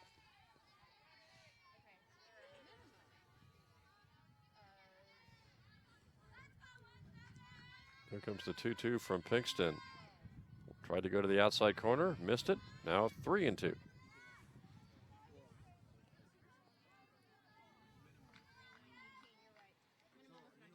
Seven nothing Harrisburg, top of the 6th inning. 3-2 pitch to Wolf is popped up. First baseman, second baseman hits, and I believe it hit foul though, as the first baseman, between running around the first base, the second baseman coming over, and maybe even the base runner got a little out of sorts there, not able to make the grab, so the count remains 3-2, Mike. And that's a tough player for a first baseman with the ball spinning backwards so much. Really, the second baseman should have came over and called her off on that. Here comes the 3-2 from Pinkston again. Driven to the outfield, over Biggs' head, but she's able to grab it before it sails past. Another big catch by Biggs out in center field. Yeah, Annie took two or three steps in, and then all of a sudden reverse direction, seeing that ball was going to carry with this wind, was able to catch it right before it got to the fence.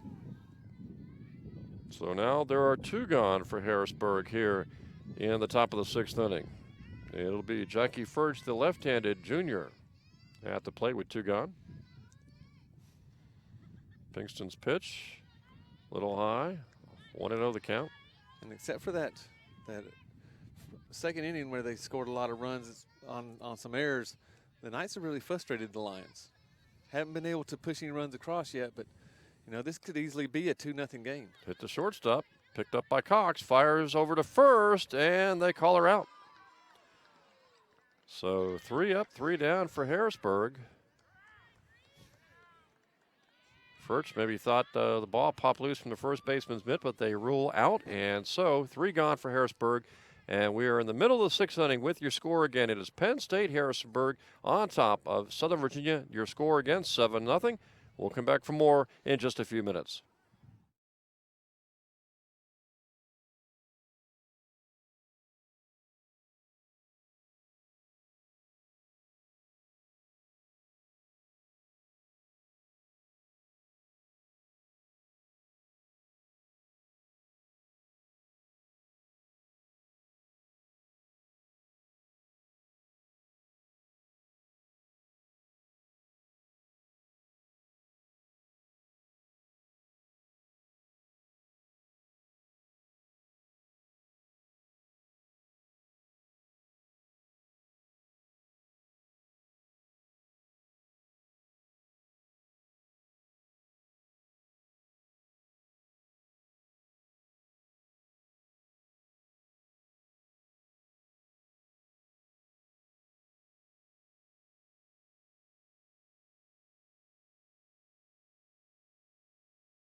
Ready to go. Bottom of the 6th inning. 7-0. Harrisburg leading Southern Virginia. And right now, Mike, the Knights just trying to get on the scoreboard here in the bottom of the 6th inning.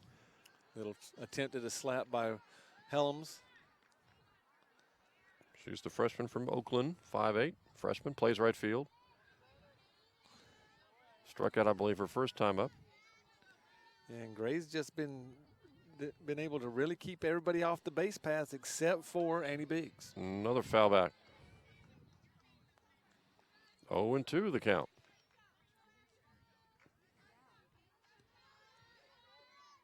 And look at the right fielder, really pulled in tight here for this hitter. with the slap hitting that Helms is doing, if it goes over her head, that means she really muscled it up. Tried to bunt that one, bunted it foul.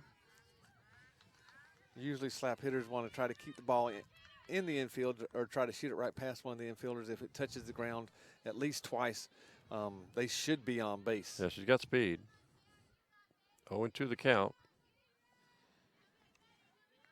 Gabrielle Wolf, the 5'6" senior pitcher for Harrisburg all the way, throwing a shutout right now. Another foul. And Helms is just dropping her hands a little bit too much. As a slap hitter, you want to punch down on the ball instead of trying to punch underneath it. Yeah, you want to get it on the ground, as you mentioned, maybe like a Baltimore chop type of thing where you can really beat it out. That ball low. Yeah, you try to beat that ball into the ground and use your speed to get to first base.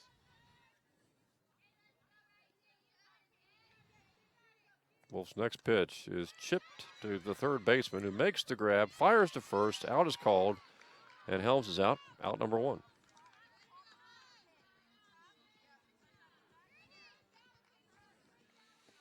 First game of a doubleheader today. And second game, Mike, I guess about 20, 25 minutes after game one's over. Yeah, it will be. And we've gotten more and more people that have wandered up to the softball field, a late arriving crowd, but nonetheless, getting more people here. And that was a called strike. Back up to Annie Biggs. 2 for 2 so far. Let's see if she can make it 3 for 3. Has made several plays in the outfield. Hits down to the first baseman, who runs over and beats Biggs to the base. And so quickly, 2 gone here in the 6th for the Knights.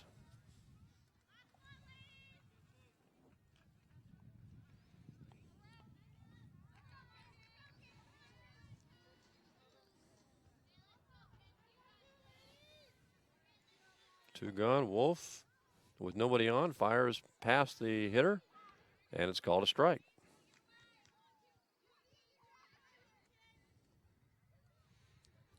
Last time McKenzie put the ball out to the left fielder, excuse me.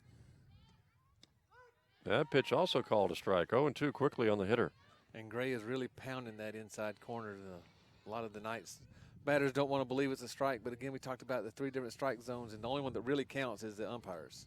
And that one's fouled off. It looks like in the bottom of the 6th that Wolf really hasn't lost any of her velocity. No, she's kept everything pretty even, but again, she's thrown a lot less pitches than Jimmy Pinkston has. Right now, we have Wolf throwing about 70 pitches for the whole game. Not bad for the bottom of the 6th at all. Not bad at all. That one sails wide, 1-2 now. No, and she's keeping on target. Again, you want to throw about a maximum of 15 pitches an inning.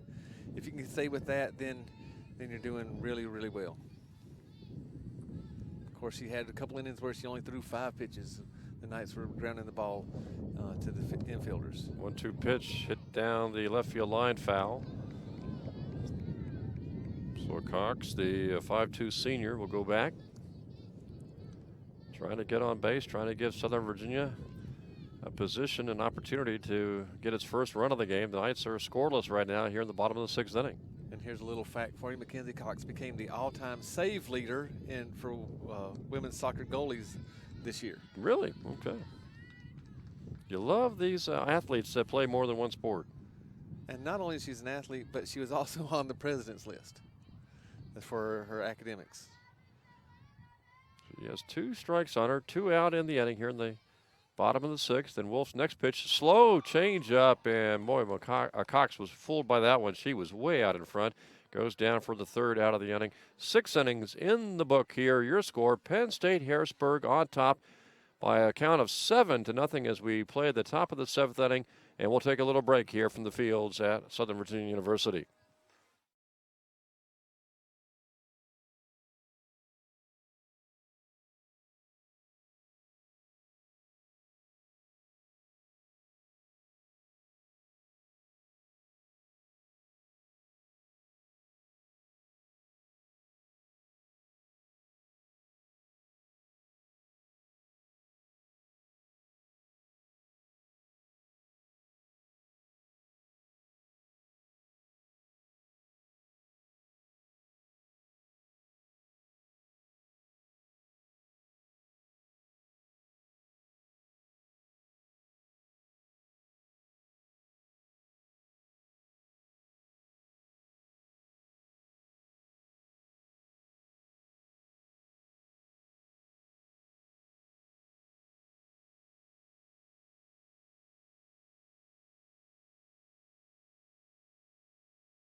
Jim Bresnahan and Mike Harmon back here at the fields at Southern Virginia University. 6 innings in the book, and right now it is Penn State Harrisburg 7, Southern Virginia University nothing. At the end of 3, the men's baseball team is still up 3-0. Looks like they were able to jump out very quickly on St. Mary's, and they're making that lead stand up. Knights trying to stop Harrisburg here in the 7th and give themselves a chance to, in the bottom of the 7th, to at least get on the scoreboard before this game's over. Pinkston's first pitch to the first hitter of this inning is called a strike.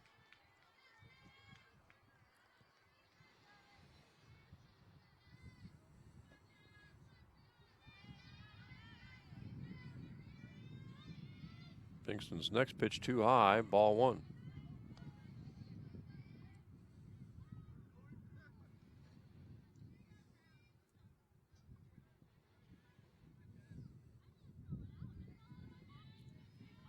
One the count. Pinkston delivers. Called strike. 1-2 now. Again, Jamie's trying to keep the ball down and inside, or throw that changeup to really fool the hitters. 1-2 pitch is low. 2-2 now. Just Croft, the sophomore, 5'5" at the plate, has worked to count the 2-2 against Pinkston, who's gone all the way at pitcher for the Knights here. Gave up 5 in the 2nd, 1 in the 3rd, 1 in the 4th, and strikes out Croft.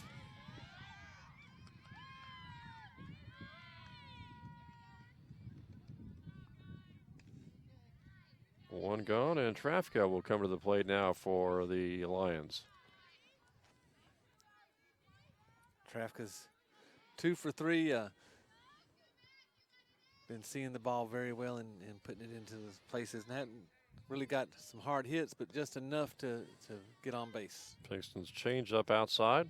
Oh, it's 1-0 to Trafka.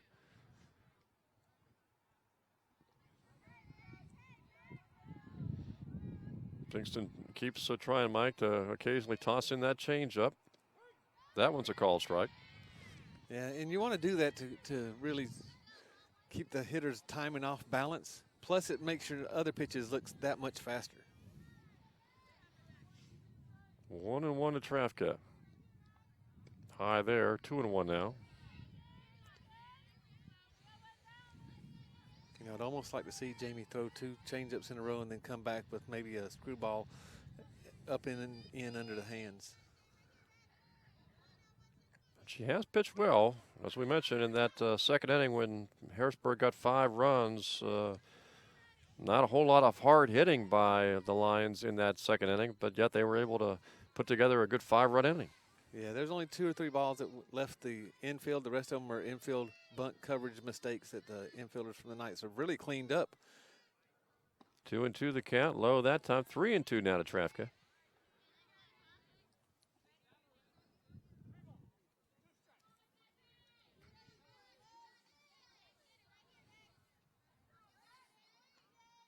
Here comes the full count delivery. Took something off that one, popped her up. And Pinkston makes the catch for the 2nd out.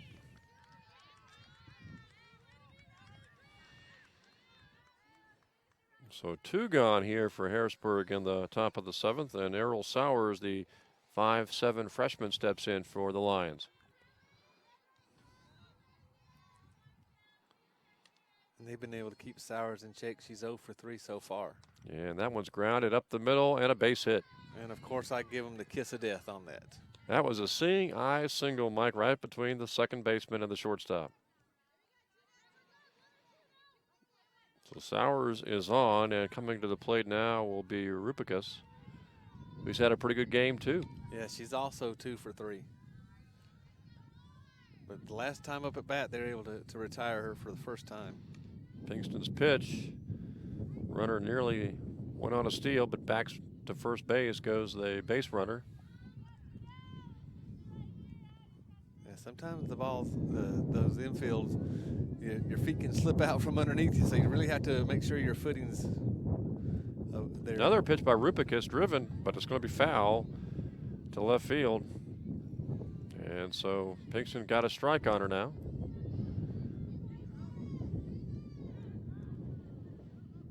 Rubik has hit that a long way, Mike, but way foul down the left field line. Yeah, nothing but a long strike. No problem. She was way out in front of that one. Next pitch, low. Runner gets back to first base. You know, and with her being out in front of that last one as far as she was, you might want to come back with another changeup to keep her out in front. Pinkston, the left-hander, fires another pitch that's fouled back. 2 strikes now on Rubicus.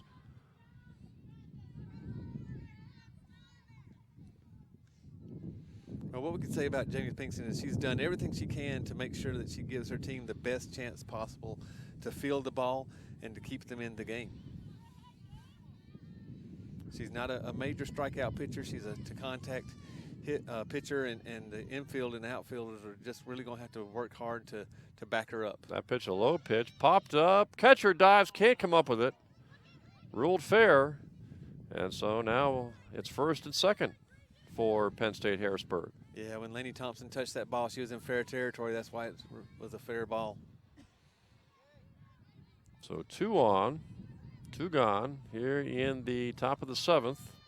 And Kayla Seifert comes to the plate now for the Lions.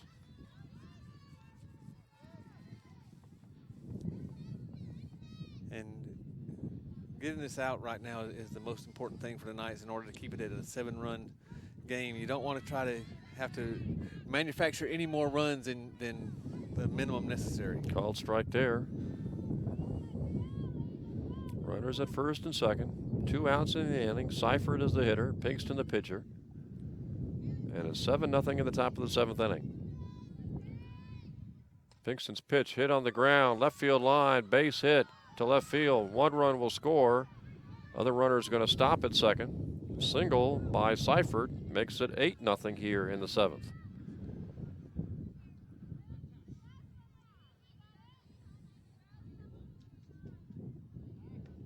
So the Lions now have runners again at first and second with 2 out. And again, all this, Mike, took place with 2 out. 2 outs, yeah. If you give a team extra outs, it usually comes back to haunt you, and the Knights are seeing that right now. Pinkston trying to get out of the inning. Low pitch to the backstop. And both runners will go ahead and move up a base. It's now second and third with 2 out. Pinkston trying to get that third out of the inning here at the top of the 7th inning.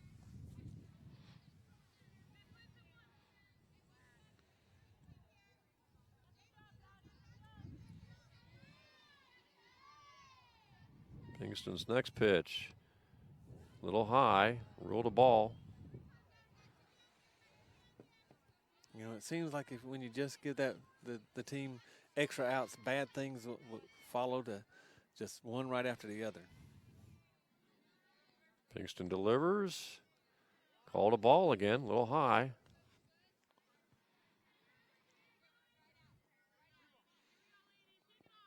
Runners at second and third. 2 gone here for the Lions, who lead 8-0 in the top of the 7th inning. Pinkston's next delivery, called a strike. They fire down to third base, runners back. And you really want to try to get Sage out because she is the second batter. You don't want to get into the meat of the lineup now and give them opportunities to drive in more runs. And Sage has a chance here to drive home too with a single. Pitch is high, ball 4, bases are loaded with 2 out.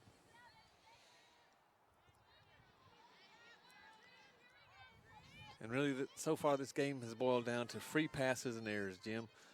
If you can eliminate those, it'll take so many runs away from the Knights having to try to fight back from them. And it'll be Locke coming up with the bases loaded for Harrisburg. Riley Locke, the hitter. And Locke's 1 for 4. But again, you don't want to give her a chance to really do a lot more damage here. 8-0, top of the 7th. Pinkston's pitch to Locke, popped up in the infield and dropped by the second baseman. Tafua had it in her glove and dropped it. And 2 runs are in to make it 10-0. That ball was in her mitt, Mike, but she couldn't hold it in the glove, and 2 runs come home for the Lions, who now extend their lead to 10-0 here in the top of the 7th. Yeah, and that ball looked like it bounced off the palm of her glove and didn't really get into the webbing of it. Next pitch is rocketed. That one may be gone. It is going to go way over the fence for a 3-run homer to make it 13-0 as the opposing pitcher, Gabriel Wolf, tied into that one. And now it is 13-0 Harrisburg. And Wolf didn't want to let any doubts be about that one. Annie Biggs tried to climb the fence a little bit, and it was still about 10 feet over the top of her head. Yeah, almost no doubt about that one. That one just kept on carrying. So a 6-run inning to make it 13-0. A 6-run 7th inning, a 5-run 2nd inning. So the Lions have scored 11 of their 13 runs in 2 innings in the 2nd and here in the 7th. Well, the good thing is that there's no one on base now. The Knights can relax and really try to just focus on this one batter without having to worry about what else is going on the base pass. And Furch, the left-hander, is the hitter. Everything seemed to be going pretty smoothly in the 7th inning for the pitcher, Pinkston, who looked like she was going to be out of here with not a whole lot of runs given up, especially when you consider that maybe a lot of cheap runs came in the 2nd inning, but she's kind of blown up here in the 7th. That pitch is rocketed to center field. That one is out of here. That one's even further out than the last one. That one just took off on a scream. That was on a line there, and again, leaving no doubt about that one.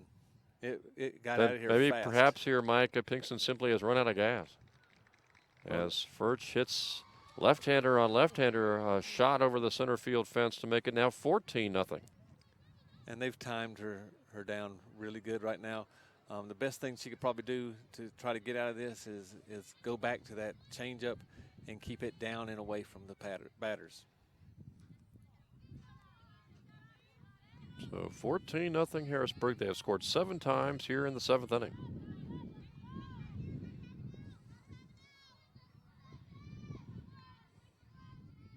Pinkston trying to get the 3rd out of the inning. That one is roped left side, but it's going to go foul past the 3rd baseman.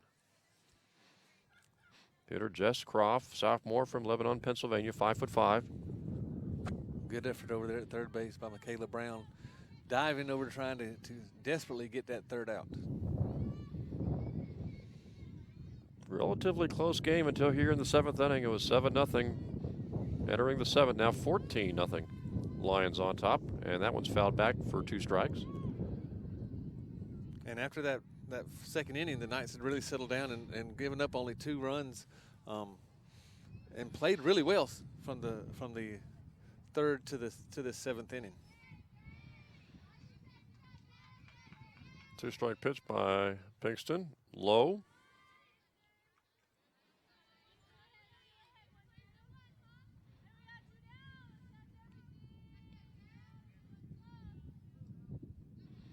Pinkston trying to get out of this inning. Go 2 strikes here on the hitter, who fouls it back again. So Croft fouls it back, staying alive with her team on top here, 14-0 over the Knights.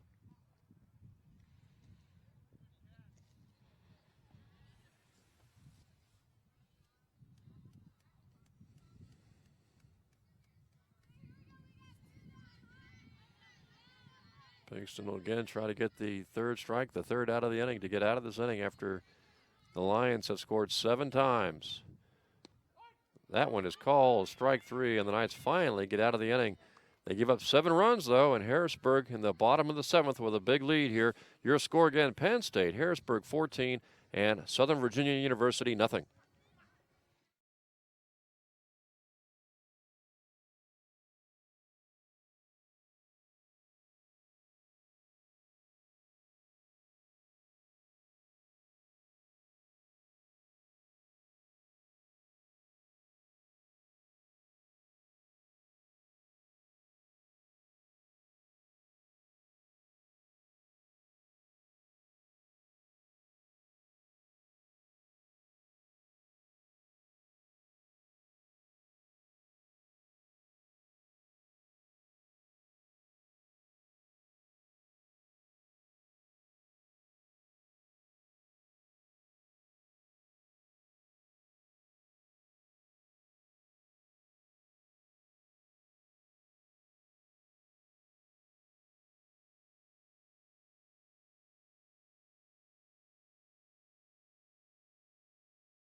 Bottom of the 7th inning, and 14-0 your score. Lions on top of the Knights, and the Knights right now, Mike, just trying to get on the scoreboard. Wolf, the pitcher, of course, who just cranked out a homer for Penn State Harrisburg, she's trying to get her shutout.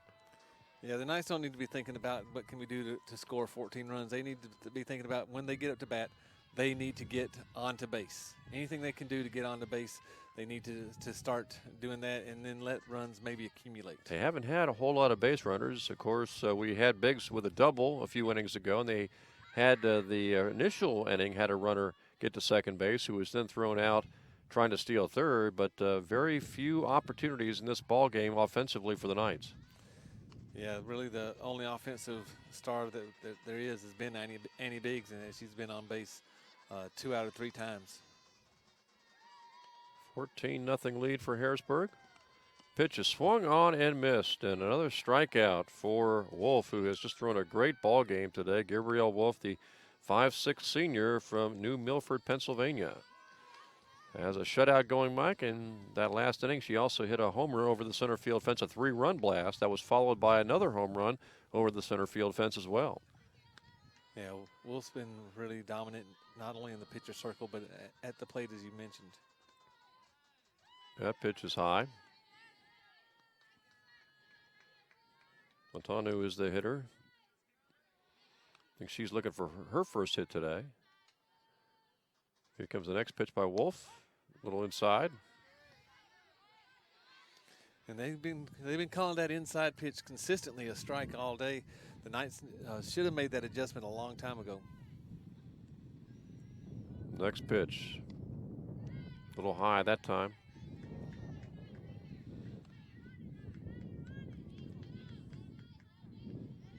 Don't forget, this is just the first game of a doubleheader. We'll have the second game coming up with a 25-minute break in between games. That pitch outside, and then we'll be right back here Tuesday for another doubleheader.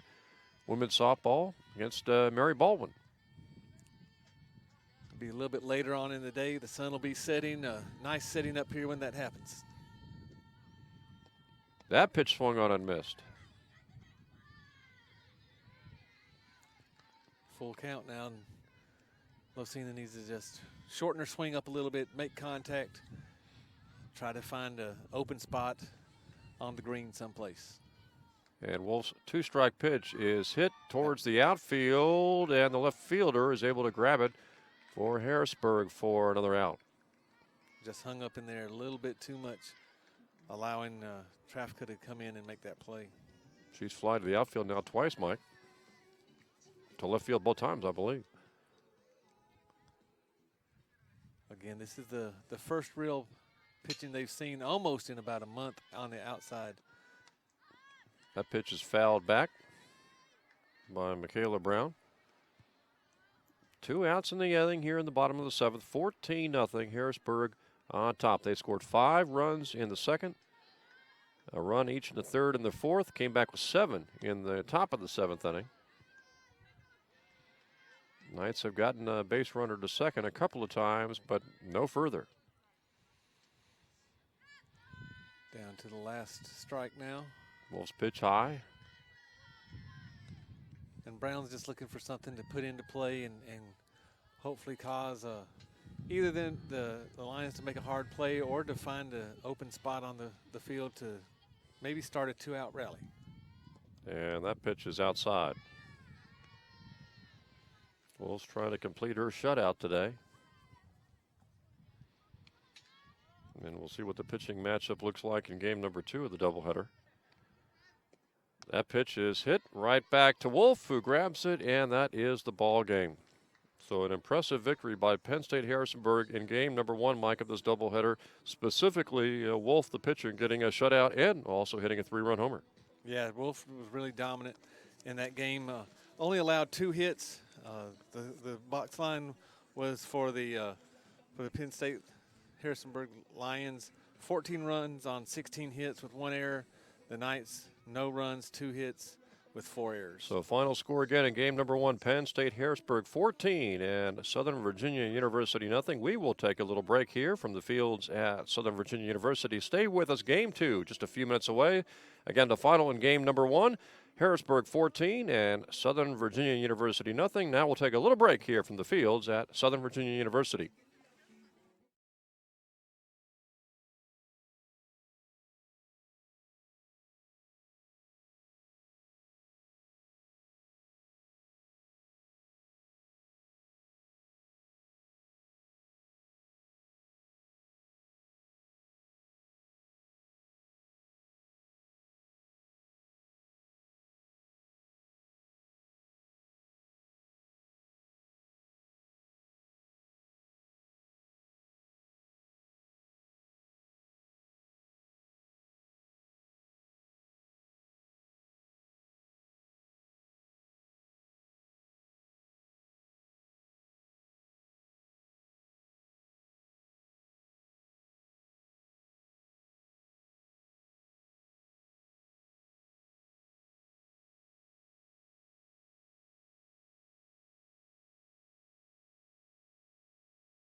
Jim Bresnahan, Mike Harmon back here at the fields at Southern Virginia University, ready for Game 2 of this doubleheader today between Southern Virginia and Penn State Harrisburg. For those who are just joining us in game number 1, it was Penn State Harrisburg winning the first game of this doubleheader, Mike, 14-0. Kind of a deceiving score.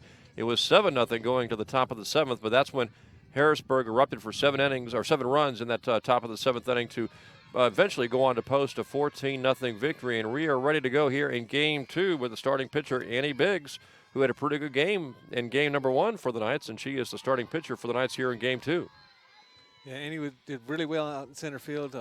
Coming in to start this second game at pitching, it's going to be really important for her to get ahead of pitchers. And then she throws a lot of spinning pitches. Hopefully she'll get some people to chase them. And Kayla Seyfert is the leadoff hitter here in the top of the first for Harrisburg. Fouls that one off.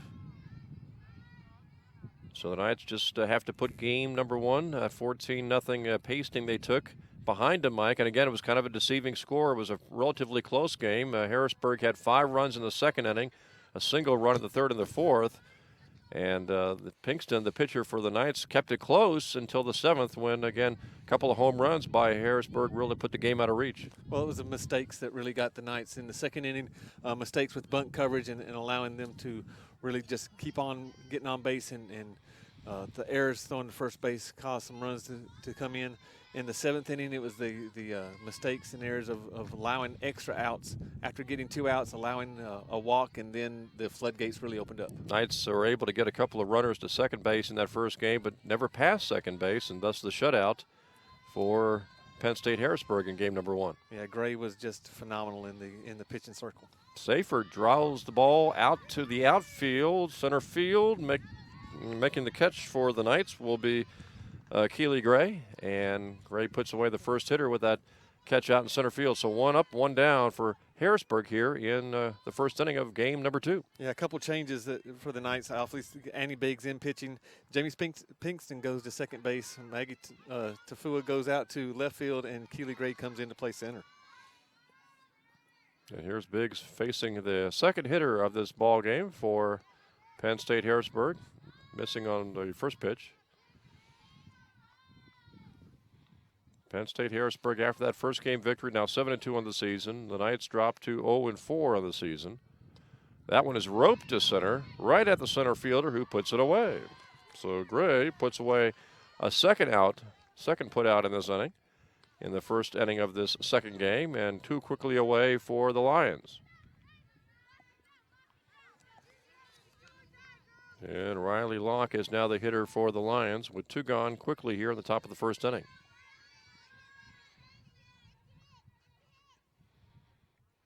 Biggs floats that pitch, and it's out to center field. It's going to be over the center fielder's head up against the wall. Picked up by Gray. Locke goes into second base with a double. So 3 hitters all flying the ball to center field, or almost a left center, or right center that time, Mike. And that one by Locke got over the head of the center fielder and did actually a pretty good job limiting that to a double and making sure that a third base wasn't taken. Yeah, they've seemed to be able to jump all over Annie's pitches. She is leaving the ball up a little bit high now, which is what batters like to see to drive it. Got a strike that time. Gabriel Wolf, first game pitcher, who hit a home run too, is the hitter, cleanup hitter. That pitch low. Wolf in that first game, complete game shutout. Also hit a 3-run homer over the center field fence. Yeah, showing her power there, and you really want to either jam her up on her hands or go away from her. Got her out in front of that pitch. Must have changed speeds on her because she was almost way out in front of that pitch, Mike. Yeah, we see that Annie's able to really pull the string on that changeup, get Wolf out on her front foot and swing through the ball. This pitch, low, wild pitch, back to the backstop, and moving up a base for Harrisburg is Riley Locke. So she's at third now, 2 gone.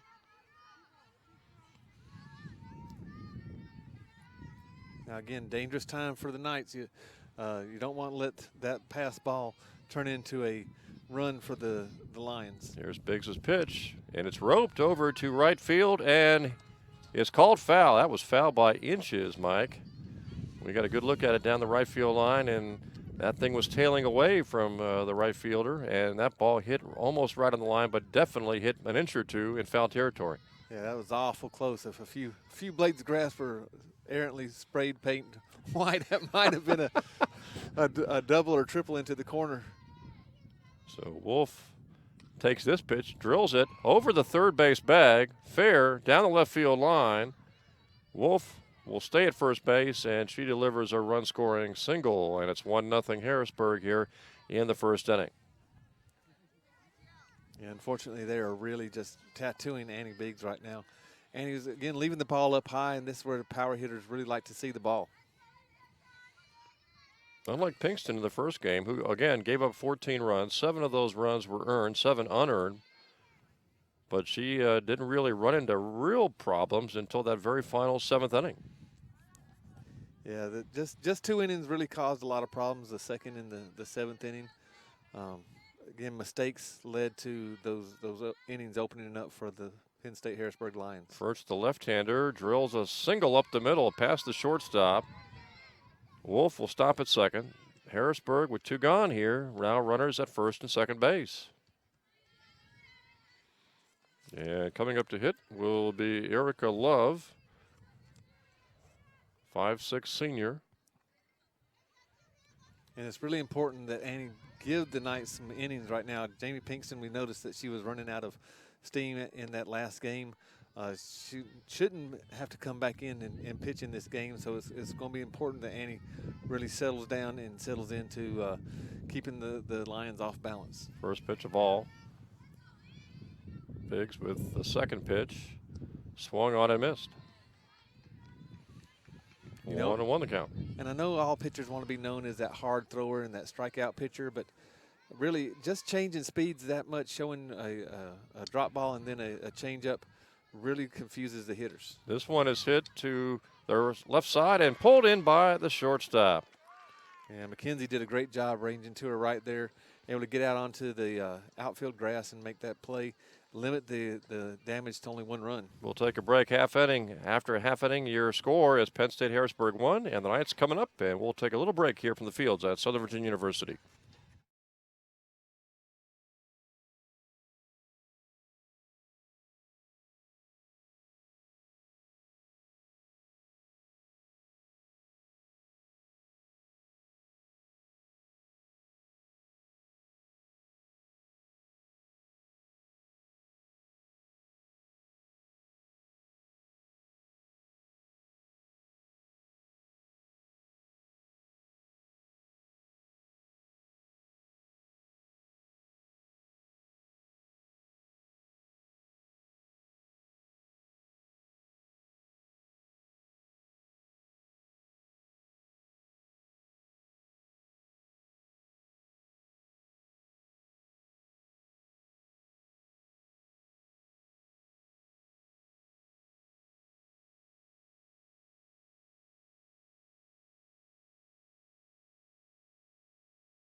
Knights are ready to hit here in the bottom of the first. The pitcher in game number 2 for Penn State Harrisburg, Amanda Hartman, 5'7" sophomore from Reading, Pennsylvania.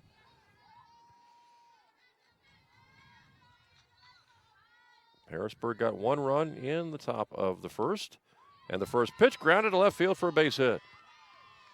So the Knights get their first base runner on here as Annie Biggs drills a single to left. And Annie's staying hot with her bat. A good sign for the Knights now. We just need some other people to start following that up. And Biggs had a pretty good first game, making several plays in the outfield and also doubling. First pitch high. Hartman, the 5'7" sophomore, giving up a single to Biggs. And now it's first base for the Knights. Nobody out. Second hitter up, dribbles off to the first base side. Foul as the hitter Mackenzie Cox trying to advance Biggs to second base if possible and also get a hit as well. Yeah, and that time Mackenzie was trying to hit behind Annie, trying to advance her. I don't want to hit over to the left side. Bunt attempt, called strike. Yeah, she didn't get her bat back in time. Ball was clearly way outside the strike zone. I'm sure Mackenzie's a little bit upset with herself on that. 2 strikes now on Cox. This one's fouled back. And again, it's those little things, not being able to execute the sacrifice bunt in order to move the runner over, get him in scoring position is really something that the Knights need to work on, but not being able to get outside, just haven't had a chance to do it. Hartman's pitch taken, called. Are they going to call a strike 3? They do. Yep. They call Cox out on strikes. Couldn't check her swing.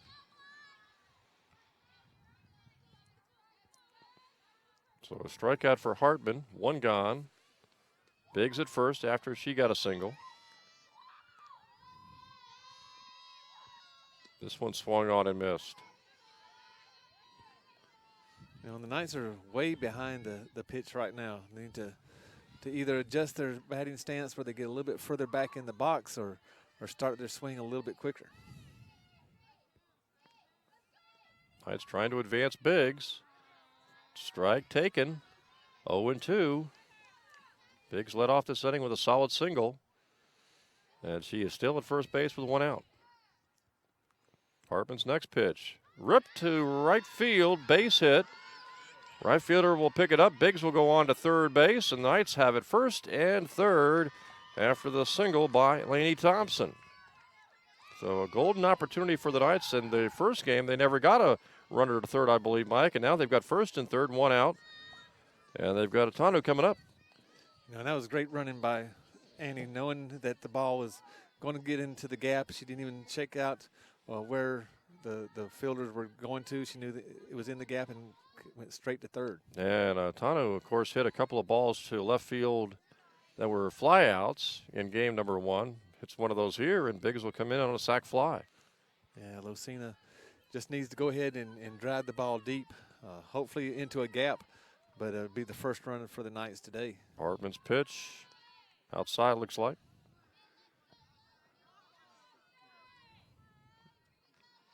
See if the Knights run Thompson at all from first base, too. She's at first. Biggs at third. Here's Hartman's pitch. Taken for a strike. Yeah, I don't know if Coach Hall's going to run Laney. She kind of got caught in that first game running some people off of bases. The Lions did a great job of executing. There's a drive right back to the pitcher, off the pitcher, and it is going to be out at first base. But still an RBI. You can't count that as an error when it came off of Hartman. That you really give a lot of leeway to the first baseman, pitcher, and third baseman because they play so close to that bat. And very close at first base, too. Very close to that Tano getting down the line. Almost got over there for a single. Still a run home. And the Knights have now Thompson at second base, and this game is tied at 1. So after getting shut out in game number 1, the Knights score in the very first inning here of game number 2.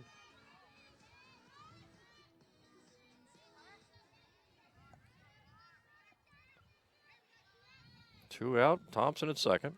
Hartman's pitch, ripped foul. Michaela Brown, the hitter here for the Knights, trying to give the Knights the lead here in the first inning with a single. Well, they already had the first run of the game, so again, starting to make little adjustments. Hartman really throwing the ball hard, so the ball is coming off the bat. That pitch grounded to the first baseman. They flips to the second baseman, and they get Brown at first. So the Knights get a run in the first inning. and tie the game. And we played 1 inning here from the fields at Southern Virginia University. We are all tied at 1. We'll come back for more in just a few minutes.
All tied up at the end of 1 inning, 1-1 your score.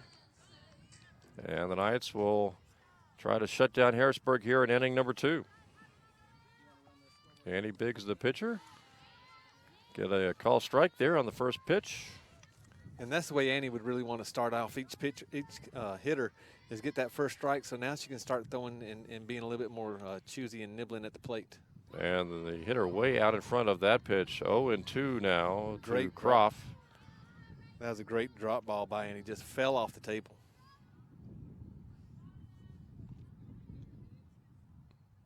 Oh, 2 pitch coming here. See if she wastes one. A little high. Again, looking to change levels. I looked for Annie to either come back with the changeup or throw that drop again now after going up high. 1-2 pitch coming. Low this time. 2-2 now. Couldn't get Palmer to go after that one. Harrisburg hit Biggs for a couple of shots in that first inning. Got 1 run out of it. This one's inside. Now 3-2. Oh, so close. 3-2 to Emily Parner. She's a 5'7" freshman.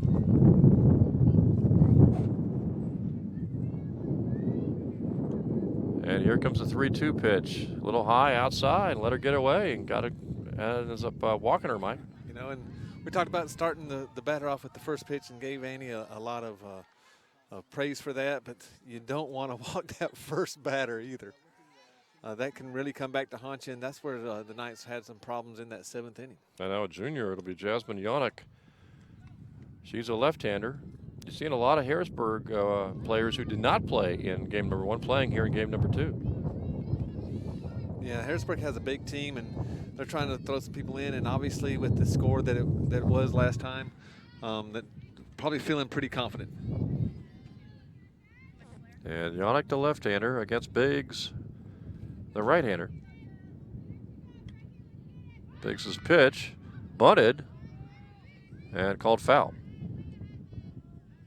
Fortunately there for the Knights because it was a good bunt. It was not that far out in front of the plate. Yeah, Yannick is very, very quick, and she's not bunting as a sacrifice bunt. She's bunting not only to move the player over, but for her to make it to first base also. Being down 2 strikes now, she won't be attempting to bunt this time. Here comes Biggs' pitch, high over her head. Well, here's where if you're Biggs, you got to just knuckle down and not walk another hitter. You don't want to start off with a couple of walks to put 2 runners on. Now we've seen what happens once we start loading putting extra runners on, and the lines come up and really take advantage of that via the long ball. Yannick fouled that one off. And they've got the pitcher, Amanda Hartman, on deck. 1-1 game, top of the second. 1 on, none out. Biggs has pitched low that time. And so far, we've seen Annie really do a good job of getting ahead of the batters, but then become a little bit too fine and trying to make them swing at balls that are really outside the zone. That pitch high. Very close now, Mike, to a second walk here in the second inning. And we can equate walking with unforced errors, and once that starts to happen, it just kind of snowballs. See if Biggs can get the strikeout. Yannick fouls that one off. She's hanging in there. Well, with the score tied right now, and you're not wanting to put another runner on, you want to make them earn it on, so you go with your best pitch. Whatever Annie's best pitch is, that's what she should be going with right now. Biggs' pitch is low. Ball 4. Couple of walks, and Harrisburg has runners at first and second and none out, and here comes Hartman, the pitcher for the Lions.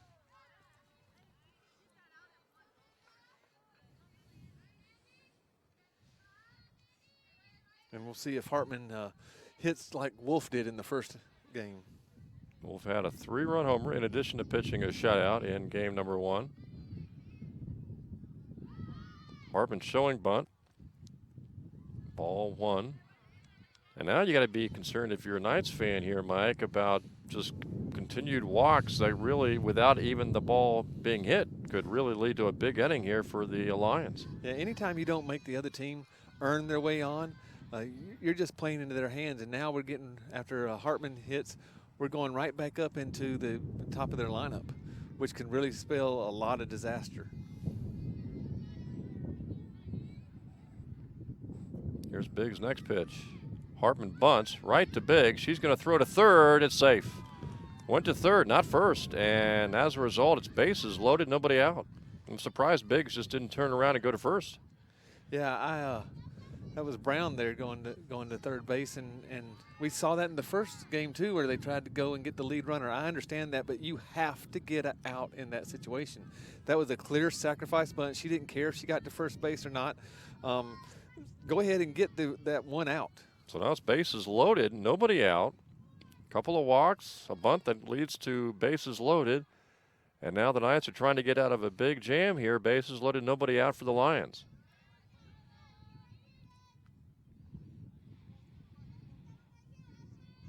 Let's see what Biggs can do with this hitter. That one's fouled off.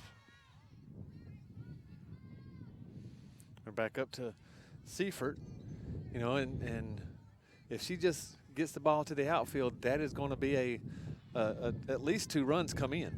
And she's got a pretty big gap in right center, too. And I'm surprised that the infield of the Knights isn't playing in to limit any type of runs. And low. Now the Knights also have to be concerned about walking a run in here. 2 walks started this inning.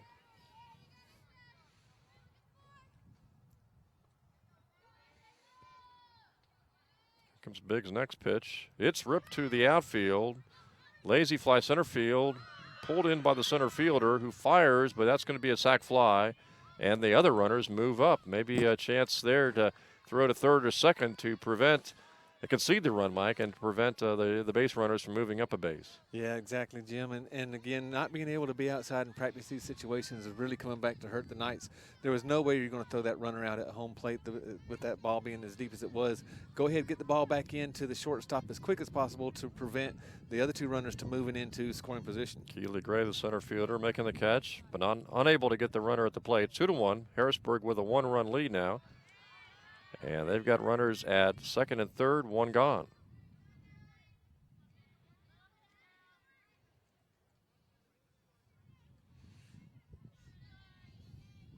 Biggs pitching again. This one's hit on the ground, past the shortstop, into left field. They'll hold the runner at third, and the other runner is going to move up a base, and now it's second and third, still 1 out, now 3-1 Penn State Harrisburg. And again, not hitting the cutoff at that point caused the runner to get into scoring position at second base instead of keeping him at first. Sage getting that single and the RBI. Riley Locke, the hitter now. Second and third, 1 out for Penn State Harrisburg. They are on top here, 3-1. Biggs' next pitch hit on the ground, past the shortstop again, into left field. This time they're going to wave the runner in. She is going to score, and Locke is going to take an extra base, go to second, and on the wild overthrow, she takes third. 5-1. A runner at third, one gone.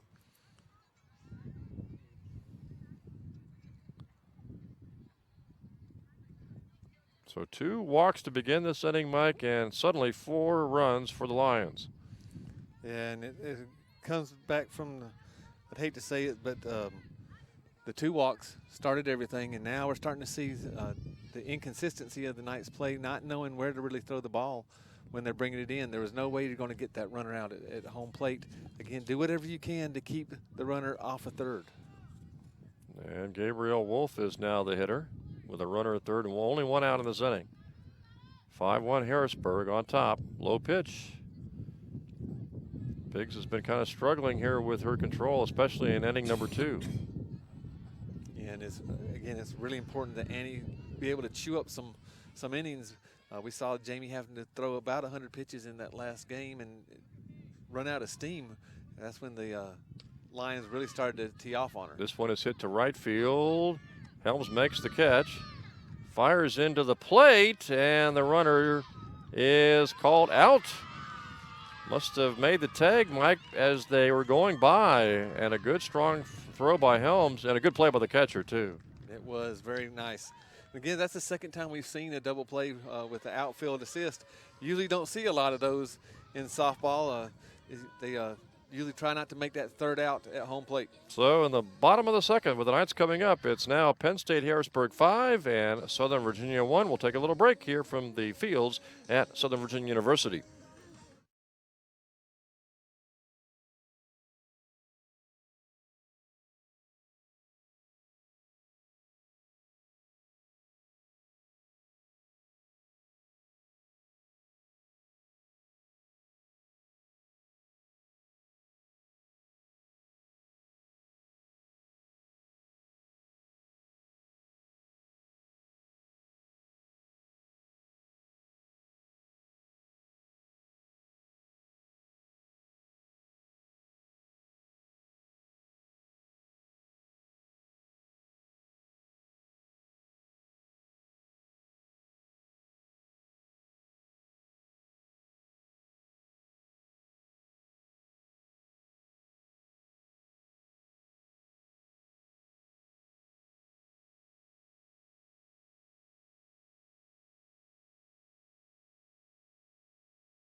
So Penn State Harrisburg scored 4 in the top of the second to take a 5-1 lead.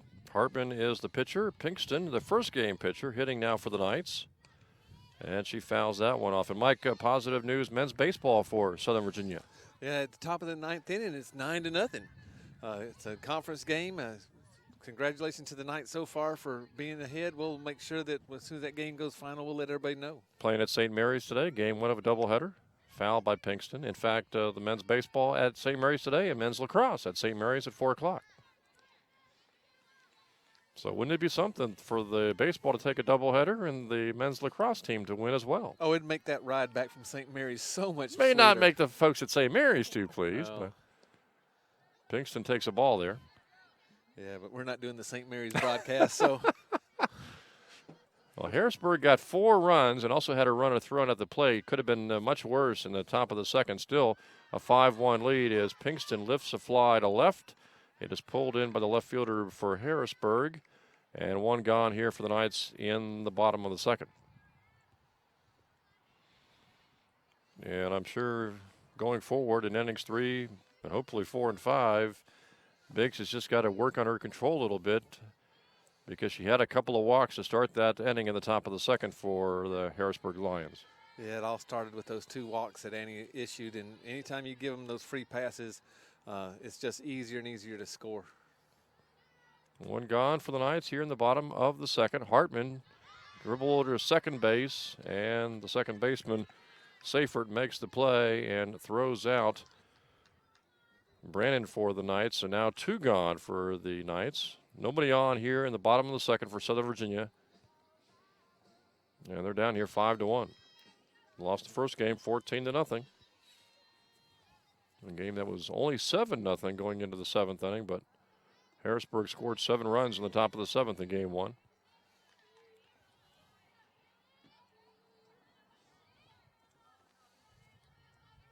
And we haven't seen any of the short game really be very effective for the Knights, but they need to start thinking about that in order to do anything they can to get on base. A couple of low pitches by Hartman, 2-0. I think he called that last one a strike. So it is 1-1. Hartman's next pitch hit on the line to second base, and the second baseman, Seifert, makes the play, makes the catch out of midair, and it's 3 up, 3 down for the Knights in inning number 2. We have played 2 innings here from the fields at Southern Virginia University. It is Harrisburg 5 and SVU 1.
Well, we're ready to go top of the 3rd inning, 5-1 Penn State Harrisburg. Last report, it was in men's baseball, Southern Virginia 9 and St. Mary's nothing. And how about that pitching effort by Bradley Jackson? Bradley Jackson's gone the complete game so far, 5 strikeouts.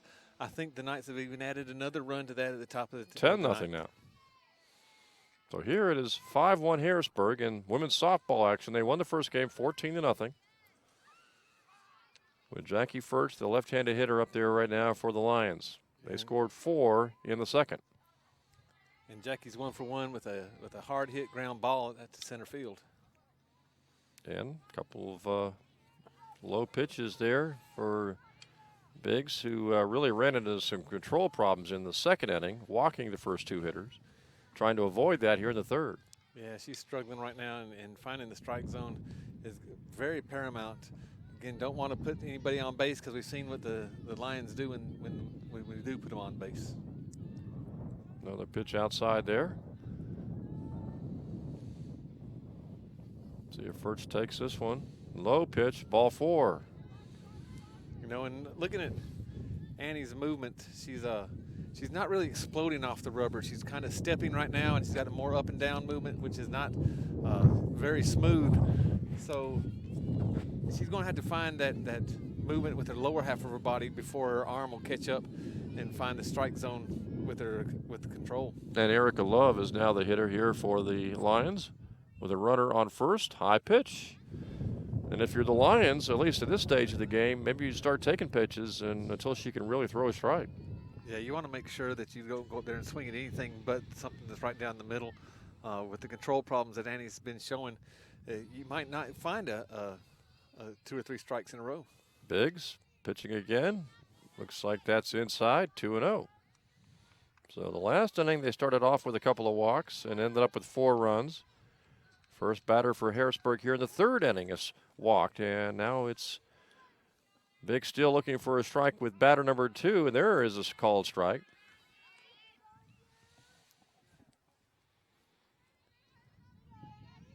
And now the object is not to try to strike people out, but the object is to make them put it in play and use your fielders. This one is roped to left center, and goodbye, home run. Home run off of the bat by Erica Love, 5'6" senior third baseman, and she ripped that one to left center, and no chance of it staying in the ballpark, and now it is 7-1 Harrisburg. And that's the problem when you start to have control problems. Hitters can go ahead and sit on one pitch and one pitch only. And then sometimes you try to pinpoint it and just try to really get it, make sure it's over the plate, and then maybe nothing much on it, and the hitter can really tee off. Well, they look for something, especially power hitters, look for stuff on the middle of the plate in. And when you've gone to 3 balls, you're going to have to put something over the plate, and they just salivate. So now it's 7-1 Harrisonburg here in the 3rd inning.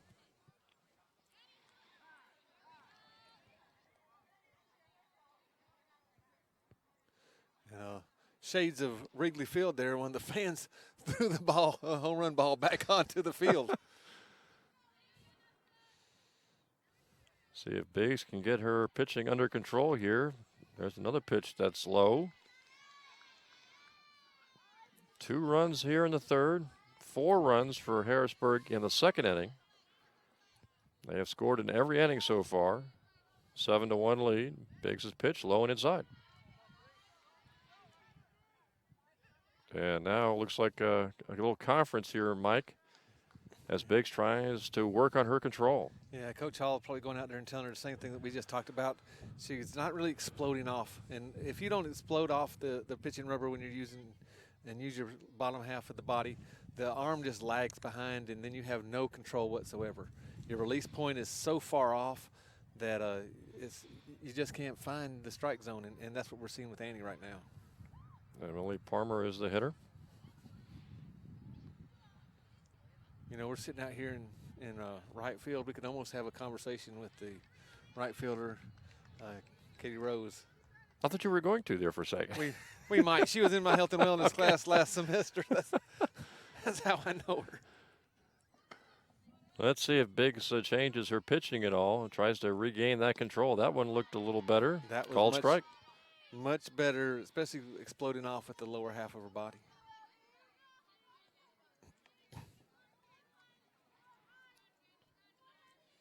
Seven to 1 your score. That one is called for a strike. A couple of strikes now on Palmer. You know, and once you start exploding off at the lower half, your release point becomes much more predictable, and you can put the ball right where you want it. Biggs trying to get that 3rd strike. That was low.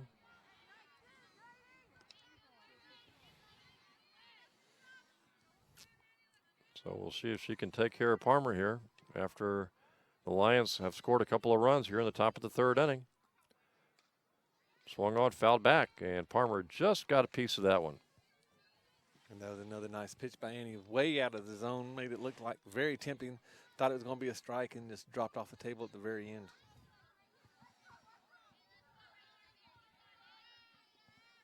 Next pitch by Biggs. And that called strike. Nice changeup by Annie. Kind of froze the hitter. And so, again, an out.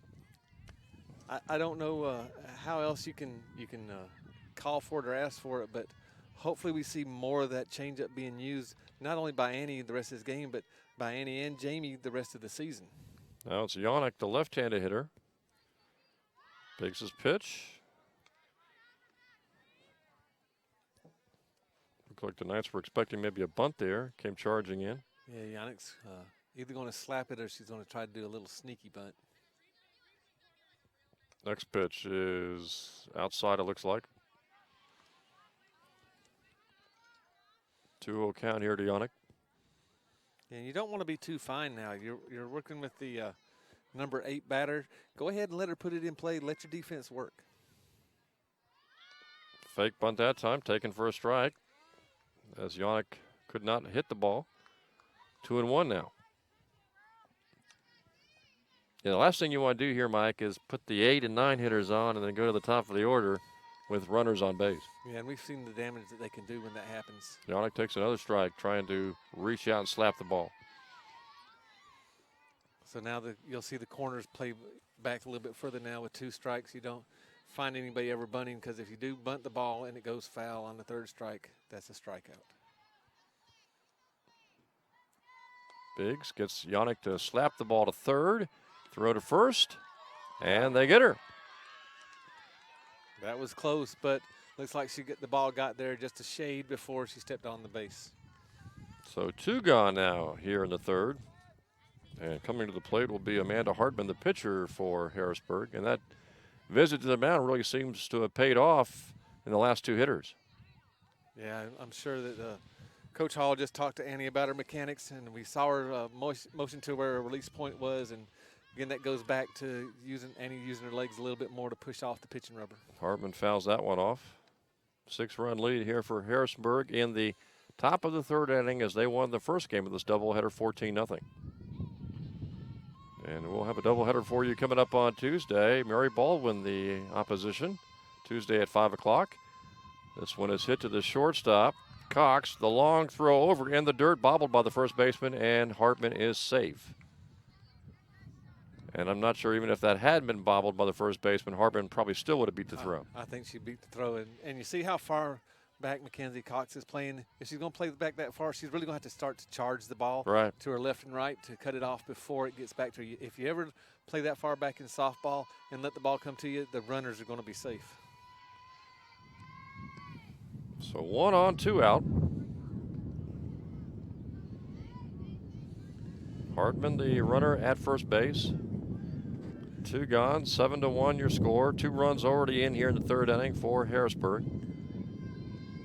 Biggs' pitch hit on the ground, deep short.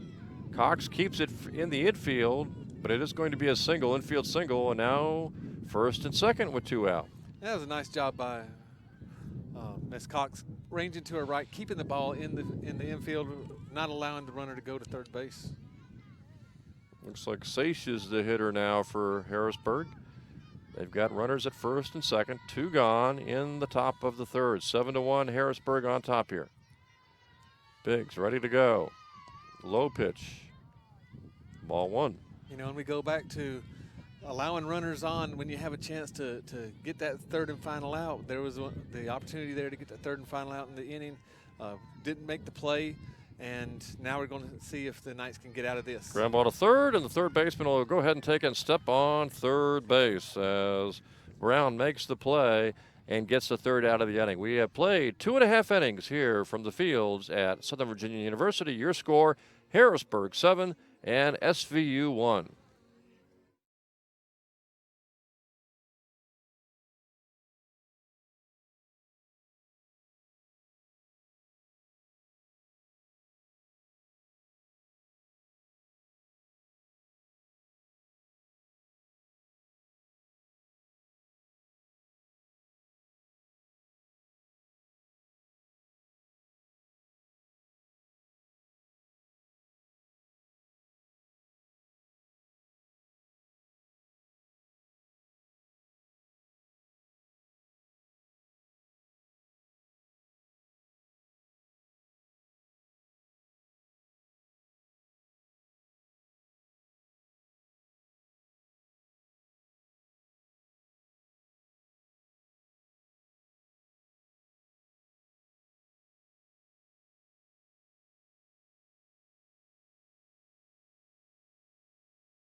Knights ready to go here in the bottom of the third, trailing now 7-1.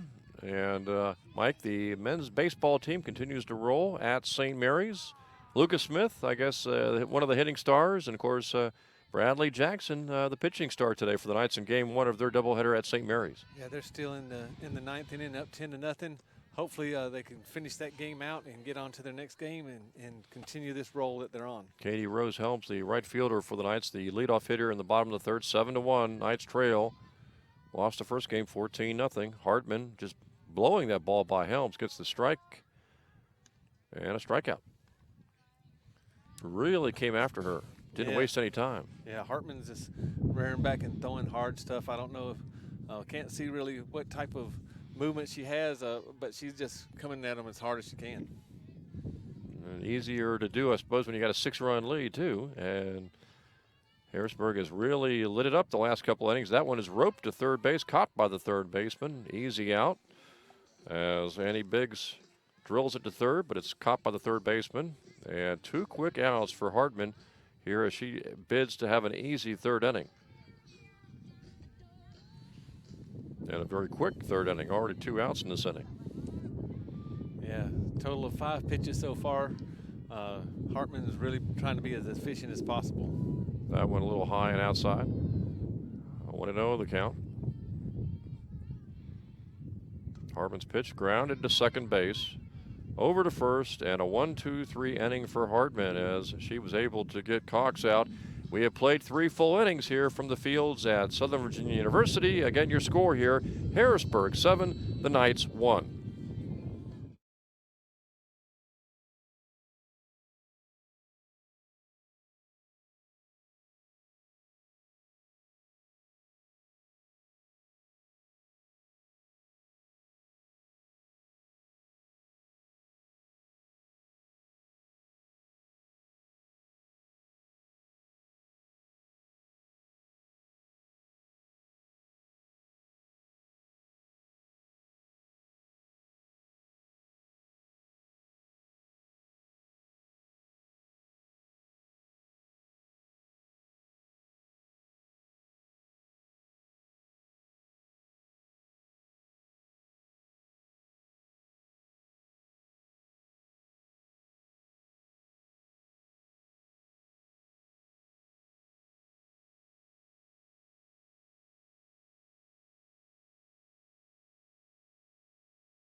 Riley Locke will lead off the 4th inning here for Penn State Harrisburg. Penn State Harrisburg on top here, 7-1. Jim Bresnahan along with Mike Harmon here from the fields at Southern Virginia University. Game number 2 of this doubleheader. Game 1 won by Harrisburg, 14-0. And they lead here, Mike, 7-1 as we start the 4th inning. Yeah, and the men's baseball game just went final 10-0. Congratulations to the Knights for their first Capital Conference win. And hopefully they'll get the doubleheader sweep by picking up win number 2. And, of course, the men's lacrosse team in action at St. Mary's at 4 o'clock this afternoon, trying to win their 2nd in a row. Here's Biggs' pitch to Locke outside. Yeah. Last couple of innings, Mike, she has started by walking hitters and got into trouble because of that. And I'm sure Coach Hall has talked to her about that and telling her, no, Annie, we got some good fielders. Just make sure that they put it in play. Make it as hard as possible, though, that to hit the ball over the fence. And there's a little bit of wildness there. Hit batter. And Locke goes to first base. And now coming to the plate to hit will be Gabrielle Wolf. Dangerous hitter. We saw that in game number 1 when she hit a 3-run homer over the center field fence. Looks like they're going to put a pinch runner in now. That's going to be Mackenzie Trafka, who is a 5'7" senior. She saw a lot of action in game 1. and we'll have to check and see how Annie's mechanics are as far as really pushing off on that pitching rubber. If she's gone back to kind of just going halfway through it, that's going to throw a release point off. So here is Wolf, who pitched a complete game shutout in game 1 and also had a 3-run homer.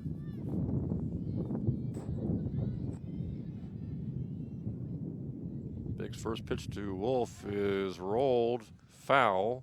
Oh, fouled it off of the instep of her foot, and that really hurts. The only good thing about doing that today versus doing it 2 days ago when it was really cold is it won't hurt as long today. We'll see if Wolf can continue, or they're going to have to pinch hit for her maybe. You know, and you see a lot of batters that now coming up that have the armored gear that they wear on their elbows, and a lot of them even wear shin guards down on their legs if they foul it off. And with Gray being a pitcher, you'd think that they'd have her armored up all over the place so that she wouldn't get hurt.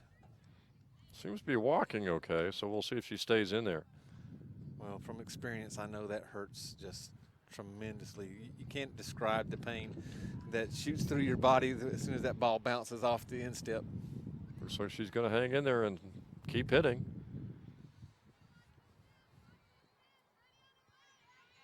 1-1 count. Biggs ready to pitch to Wolf. Ripped left side. Fair ball down the line. Locke to third. Locke going to go home. And she will score. And Wolf on the throw taking third. You know, and that's why you don't really want to go ahead and throw that ball in all the way to home plate. You have to turn and really know what's going on. That's why people have to be talking to Mackenzie Cox right now and telling her to either throw or go to third. Because now with somebody on third, we talked about it earlier, there's about 100 different ways you can score from third base. 8-1 is your score now. And a runner at third, Wolf.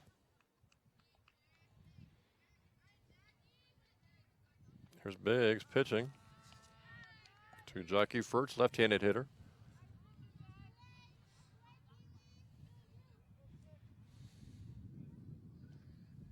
8-1, top of the 4th inning. High pitch from Biggs. And Annie's really starting to labor now, not pushing off as far as she can with that extension in stride foot. Furch trying to get Wolf home. Here comes the pitch, ripped up the middle. Cox is there, fires over to first, and gets her as the run comes home to make it 9-1. Good play by Cox to get a pretty speedy runner at first base. Yeah, Mackenzie did a good job bringing it to her left, and you saw her actually take a few steps in, too, attacking the ball so she could get it over to Losina a little bit quicker. So now it is 9-1 Harrisburg on top here in the top of the 4th inning. Biggs getting a strike call on that first pitch.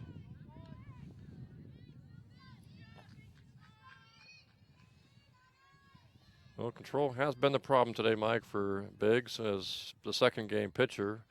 And a lot of those walks that she's given up have come back to haunt her. Yeah, last inning really was the one where she walked those 2 batters to begin with, and the Lions really exploded on her.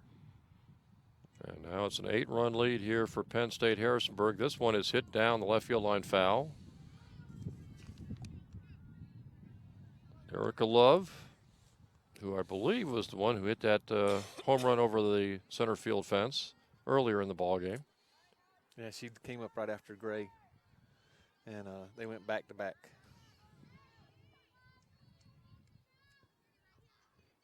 Next pitch by Biggs, low pitch, grounded foul, left field line.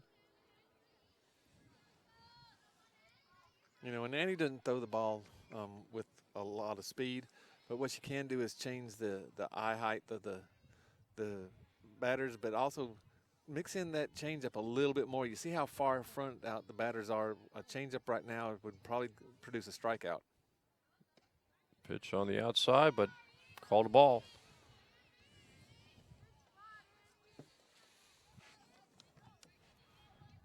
Love the 5'6" senior third baseman. Trying to get on here in the 4th inning. Pops it up, foul, and the third baseman couldn't get there in time, and Michaela Brown. So Love still alive here against Biggs. And what you don't want to do is leave the ball hanging over the middle part of the inside of the plate. We've seen Love take it out before. So either stay away or keep it way down. This one is hit to the right field line, going foul. And so the hitter is still alive. That one way down the right field line, but well foul. But Annie did what we just talked about, kept the ball away from her. Looked like she threw a curve that was breaking out across the outer part of the plate. Either again, go back to that or throw something down and in. One thing's for sure, Biggs has thrown a lot of pitches here, and we're still in the fourth inning. And he's up to about 83 pitches now, 15 in this inning. This one hit down the left field line fair, well down the line, easily a double, as Love goes into second base for a two-bagger.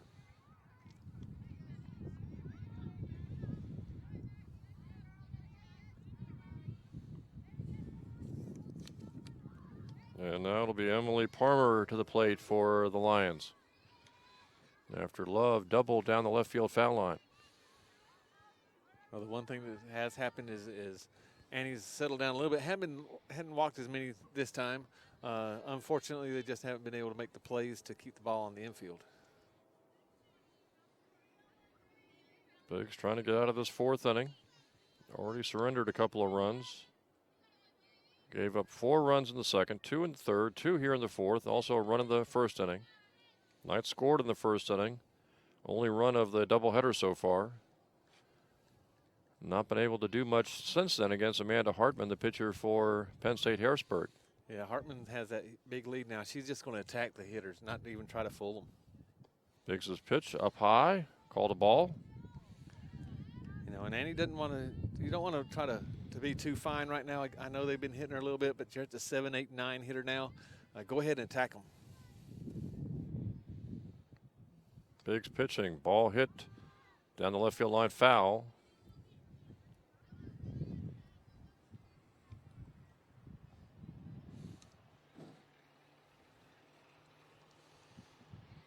And we'll have women's softball coming up next Tuesday, 5 p.m. and 7 p.m. Doubleheader scheduled against Mary Baldwin, and women's lacrosse next Friday at 5 o'clock against St. Mary's. This one is ripped to left and foul again. Yeah, the softball team will be going out of conference playing Mary Baldwin from the USA South, while the women's lacrosse team stays in conference against St. Mary's. And again, anybody that we see in conference in men's or women's lacrosse, they're going to be pretty good. As Southern Virginia found out just yesterday against Salisbury. This one's popped up, and it's going to be out of play. Yeah, well, Salisbury is pretty good against anybody that you play against. You know, they were preseason #1 in the nation. Well, it's going to be interesting, Mike, to see not only how they do the rest of the way in the Capital Conference, but how they do.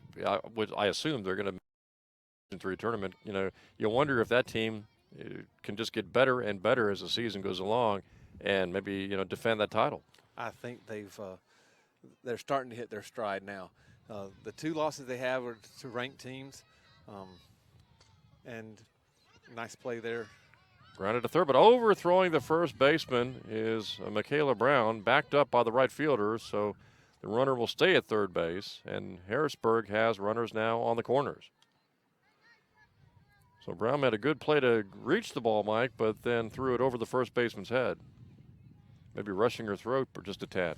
Looks like she didn't get set and let the ball go before she actually got her plant foot down. Jasmine Yannick, kind of a slap hitter from the left side, now the hitter. Everybody kind of pulling in on the infield for Yannick. 9-1. Runs already in here for Harrisburg. Got to watch the wild pitch, too. It goes to the backstop, almost to the backstop, but the catcher right there to make sure it didn't get too far away. And Harrisburg will have the runner from first go to second, but keep the runner at third. Yeah, that was a pass ball. The ball actually popped off the glove of the catcher. She should have been able to pick that up. But we've seen Laney not been able, moving her body correctly to slide it over to block the ball. Yannick takes a strike.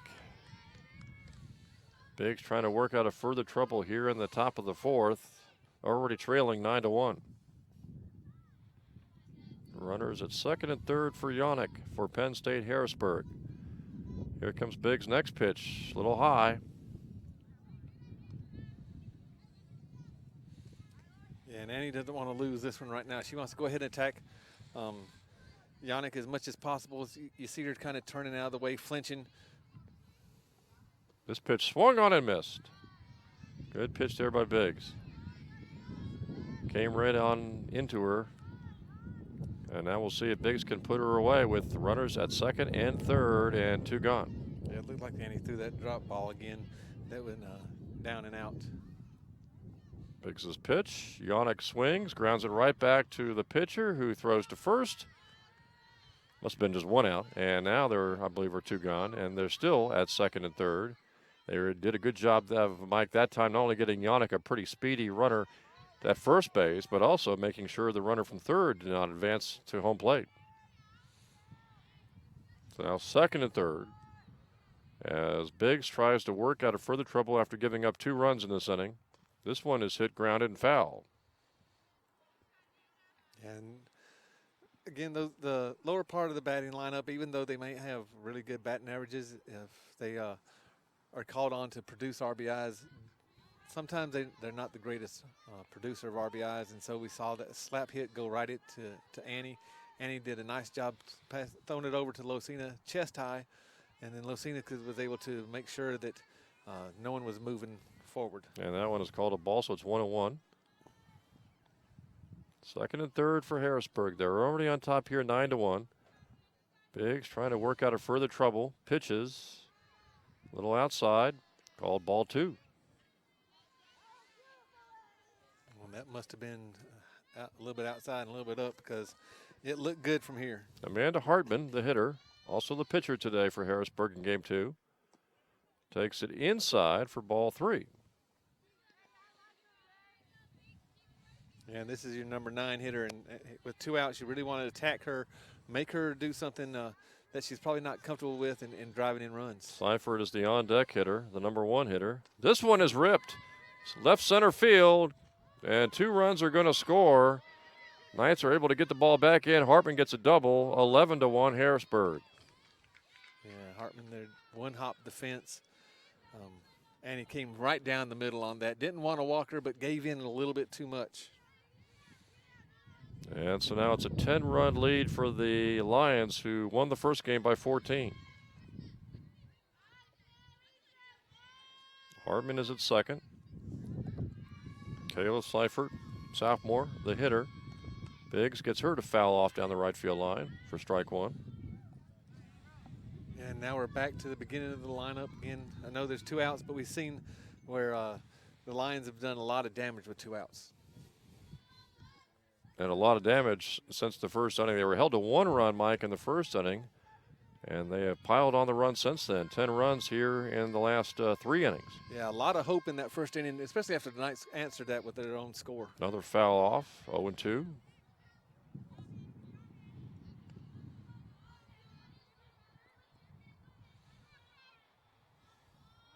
Biggs all the way at pitcher. Pinkston pitched the first game. And right now, Coach Hall really doesn't have a lot of options at pitchers. She's got those 2, and a lot of work goes between them. And Michaela Brown makes the play to throw out the base runner at first. So the inning is over. We have played 3.5 innings. Bottom of the 4th coming up. Your score, Harrisburg 11 and Southern Virginia University 1.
Well, we're ready to go. Bottom of the fourth inning. It's 11-1. Penn State Harrisburg on top.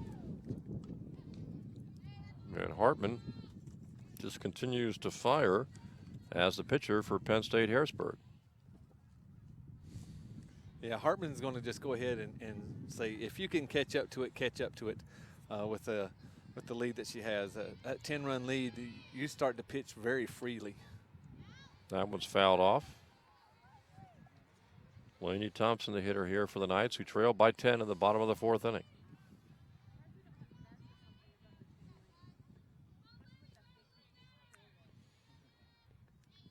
Hartman's next pitch is low. And she really has the velocity going here in the fourth inning. Of course, she has not thrown as many pitches as Biggs has been forced to throw in her 4 innings of pitching for the Knights. No, we got Hartman with about 35 pitches thrown. That one's fouled off by Thompson. Tanu on deck. Knights got 1 run in the first, yet to score since then. Shutout in game 1, of course, 14-0. Hartman's next pitch. Tried to take a little something off that, but it's ball to Thompson.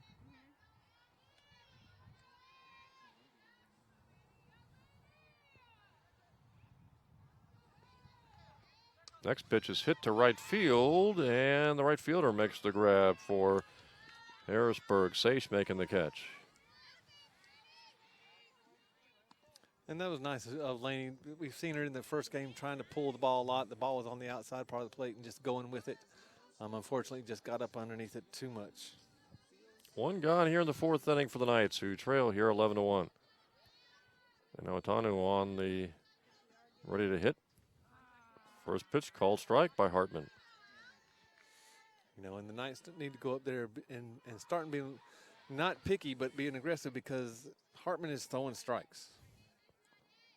And this one is ripped into center field for a base hit for Otanu. That's her first hit today. Found a little gap there in short center field. Knights have a base runner with 1 gone here in the fourth. And for the Knights to mount any type of comeback, this is the type of hits that they need. They don't need to go up there and try to muscle home run after home run after home run, but they need to just come in and string together a few singles. Hartman just blew that ball right by the hitter. Good speed on that pitch. Yeah, Brown tried to go ahead and chase a rise ball, and probably the best way to hit a rise ball is to not hit it, let it go.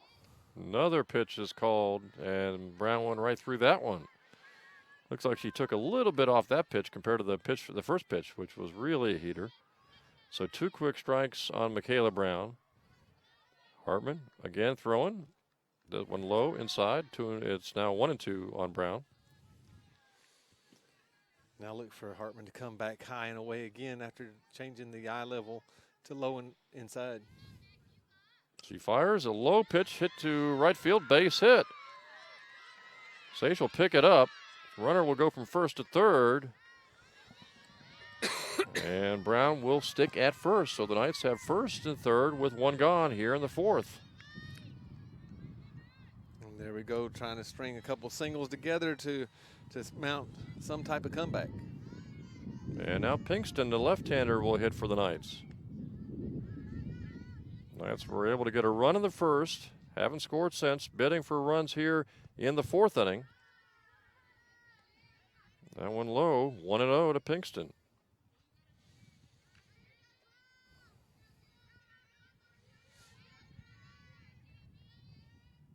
Hartman right back, pitching, and blowing it right by Pinkston for the first strike.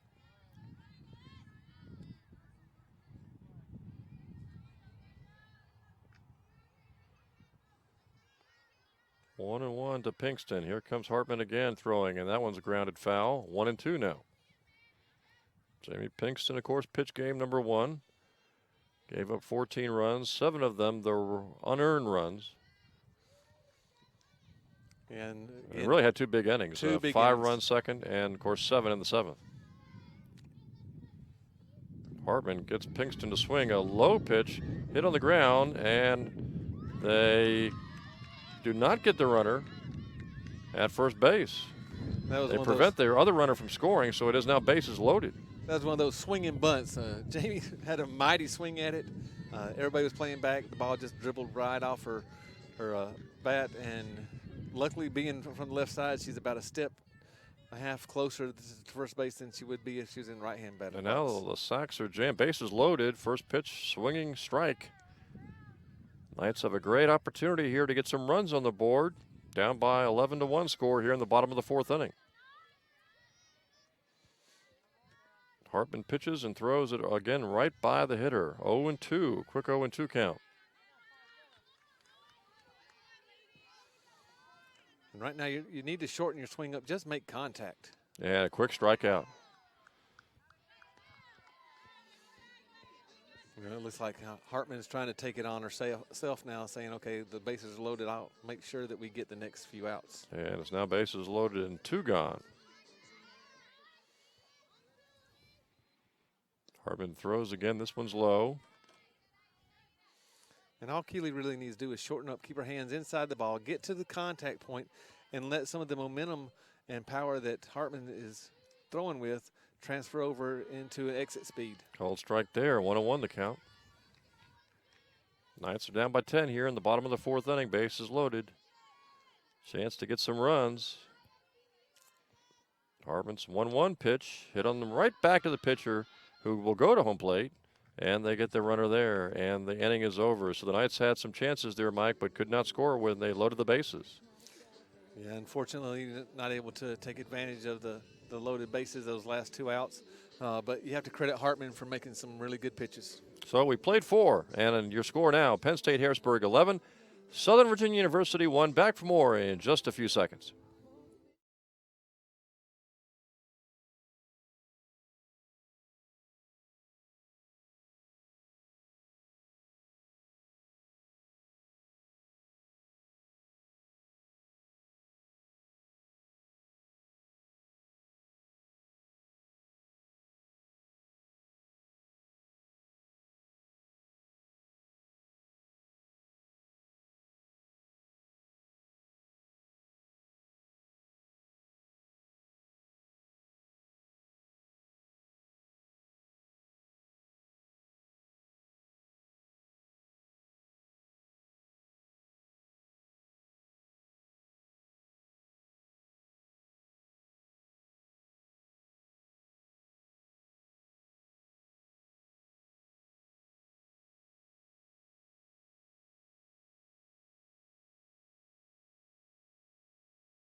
Jim Bresnahan, Mike Harmon, welcome back to the fields at Southern Virginia University. Fifth inning ready to go, Mike. 11-1 lead here for Penn State Harrisburg.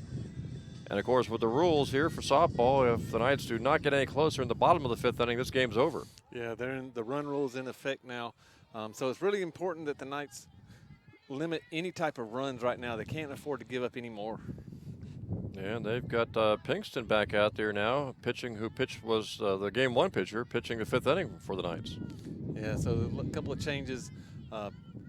Pinkston comes in to pitch. We have Tafua moves from left field to second. We have Keely Gray move from center to right field, left field, and then Annie Biggs moves over to center. And Helms makes the catch on the fly ball to right field by Sage. So right fielder flies out to right fielder. One gone here on the top of the fifth inning, and now Trafka is up for the Penn State Harrisburg Lions, who, if they win today, will improve to 8-2. They won the first game 14-0, ahead here 11-1. And of course, the Knights would drop to 0-5 on the season with that Mary Baldwin doubleheader coming up on Tuesday at 5 o'clock. So we've got next week, we've got a doubleheader, Mary Baldwin, Tuesday, 5 o'clock. Second game around 7 o'clock. And then there's a drive into center field for a base hit from Penn State Harrisburg. And of course, next Friday, we've got women's lacrosse, Friday at 5 o'clock. As the women will be taking on St. Mary's. And then men's lacrosse a week from today, March the 28th, 1 o'clock. And I won't be there for that one, but they'll be taking on a Salisbury team. And hopefully the men's lacrosse team will get the win on the road today at St. Mary's. But next Saturday, a huge challenge for the men's lacrosse team as they get ready to host Salisbury next Saturday, March the 28th at 1 p.m. Yeah, it'll be a big challenge for them to come in and try to take over the Salisbury Seagulls and limit them to single digits, and you'd have to do that in order to beat them. And it really would be a great weekend for Jason Lamb if he can get the road victory today at St. Mary's. It will be, not only for him, but I know he's trying to build his program, which is paramount in his mind that they need to string some wins together. They got a great win here at home, and now going on to St. Mary's, try to carry that momentum through. Already a pretty good weekend at St. Mary's with men's baseball getting the big victory in game one of a doubleheader. Yeah, 10-0. Congratulations, Knights. Here it's 11-1. Harrisburg on top of the Knights in game two of this doubleheader, softball. Runner at first base, one out for the Lions, and a strikeout as Pinkston gets the K. And now with two gone, it'll be Katie Schwenk, sophomore, headed to the plate. I don't think she has played today. This might be her first appearance for the Lions. Lions got great pitching in game one, a shutout from Gabrielle Wolf, and getting pretty good pitching in game two from Amanda Hartman, who's only allowed one run, although she came very close by loading the bases in the bottom of the fourth inning, last inning.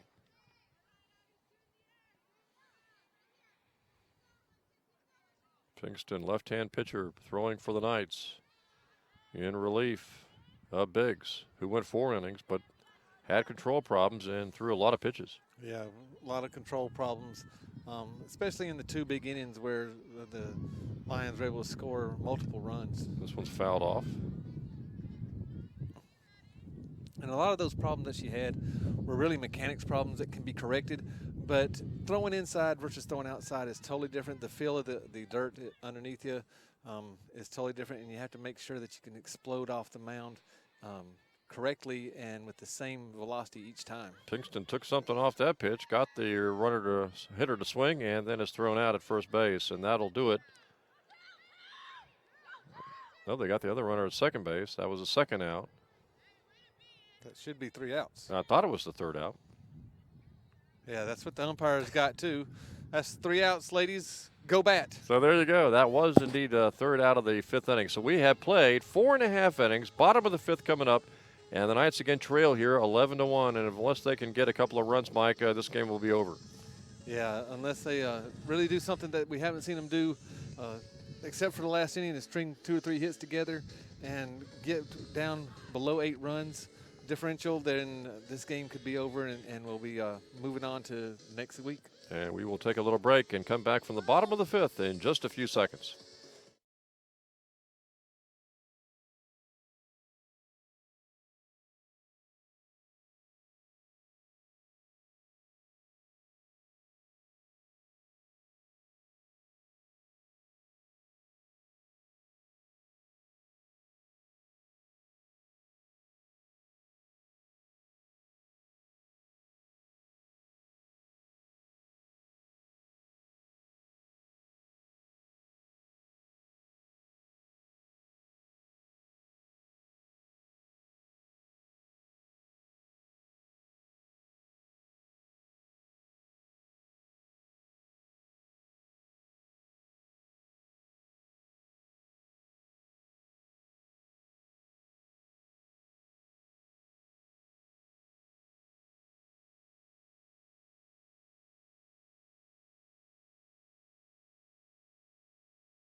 Jim Bresnahan, Mike Harmon, and we are back here at the fields at Southern Virginia University. Bottom of the fifth underway. Helms, the hitter, and she hits the first pitch, and lanes it right to Seifert, the second baseman, who makes the grab. So Helms, the right fielder, down on one pitch. One gone here in the bottom of the fifth. 11-1, Harrisburg on top. If the Knights cannot score any runs, cannot get within 7 runs, this game's over. That ball hit down the left field line, caught by the left fielder for Harrisburg. 2 pitches, 2 outs. Very quick fifth inning so far for the Knights, who are down to their last out unless they can cut into this 10-run margin. Nice aggressive swings by the Knights. Unfortunately, the first one right at the second baseman. The next one by Annie Biggs, the left fielder, made a tremendous play. And Hartman's next pitch hit foul down the left field line. Hartman looking for a 5-inning victory. She allowed 1 run in the first inning. Wolf had that complete game shutout in game number 1, 14-0 victor. Hartman's pitched low that time. So 1-1 the count. So right now the Knights really as they come up to bat, need to be thinking about just line drives, hard ground balls, make sure that they just want to touch first base. Next pitch hit on the line to third base, over to first, and this game is finished. So Penn State Harrisburg takes a doubleheader today here, Mike. 14-0 in game 1, 11-1 in a shortened 5-inning game in game number 2. Yeah, but we did see some better and some signs that the Knights were going to be able to progress now. They haven't been able to be outside. They haven't played a doubleheader since end of February, so they've been off for a month. They did have a little game that they played the other day against Ferrum JV, but again, after being inside for so long. So we did see some signs of life from the Knights, and I look forward to them progressing extremely fast. So they've just got to find a way, I guess, when you look ahead to maybe the next game, their next doubleheader, which will be coming up on Tuesday against Mary Baldwin, trying to make sure from a pitching standpoint they've got good control, don't put runners on base unnecessarily. And then, of course, the hitting. No runs in the first game today, 1 run in game number 2, try to generate some offense. Yeah, pitching-wise, they got to make sure that they are attacking the zone, not giving any of the free passes. Hitting-wise, they need to string some hits together and become a little bit more aggressive at the plate, not trying to get down into the count so much. So the stat line was 11 runs, 12 hits, and no errors for the Lions. 1 run, 5 hits, and 1 error for the Knights. And dominating pitching performances by Penn State Harrisburg, by Wolf in game 1, by Hartman in game 2. Yeah, they were just very dominant in the circle. Kept the Knights really off balance. We saw the last 2 innings by Hartman. She really just ratcheted up another notch and threw it right by the Knights. So Penn State Harrisburg now 8-2 on the season. Knights dropped to 0-5. Again, the Knights will be at home hosting Mary Baldwin. That'll be Tuesday starting at 5 o'clock, a doubleheader. We'll have that one for you. So join us on Tuesday for women's softball as Southern Virginia gets ready to take on Mary Baldwin on Tuesday. That'll wrap things up here from the fields at Southern Virginia University. Again, recapping, Penn State Harrisburg takes a doubleheader today from Southern Virginia, 14-0 in the first game, 11-1 in the nightcap. For Mike Harmon, I'm Jim Bresnahan. Thanks for joining us today, everyone.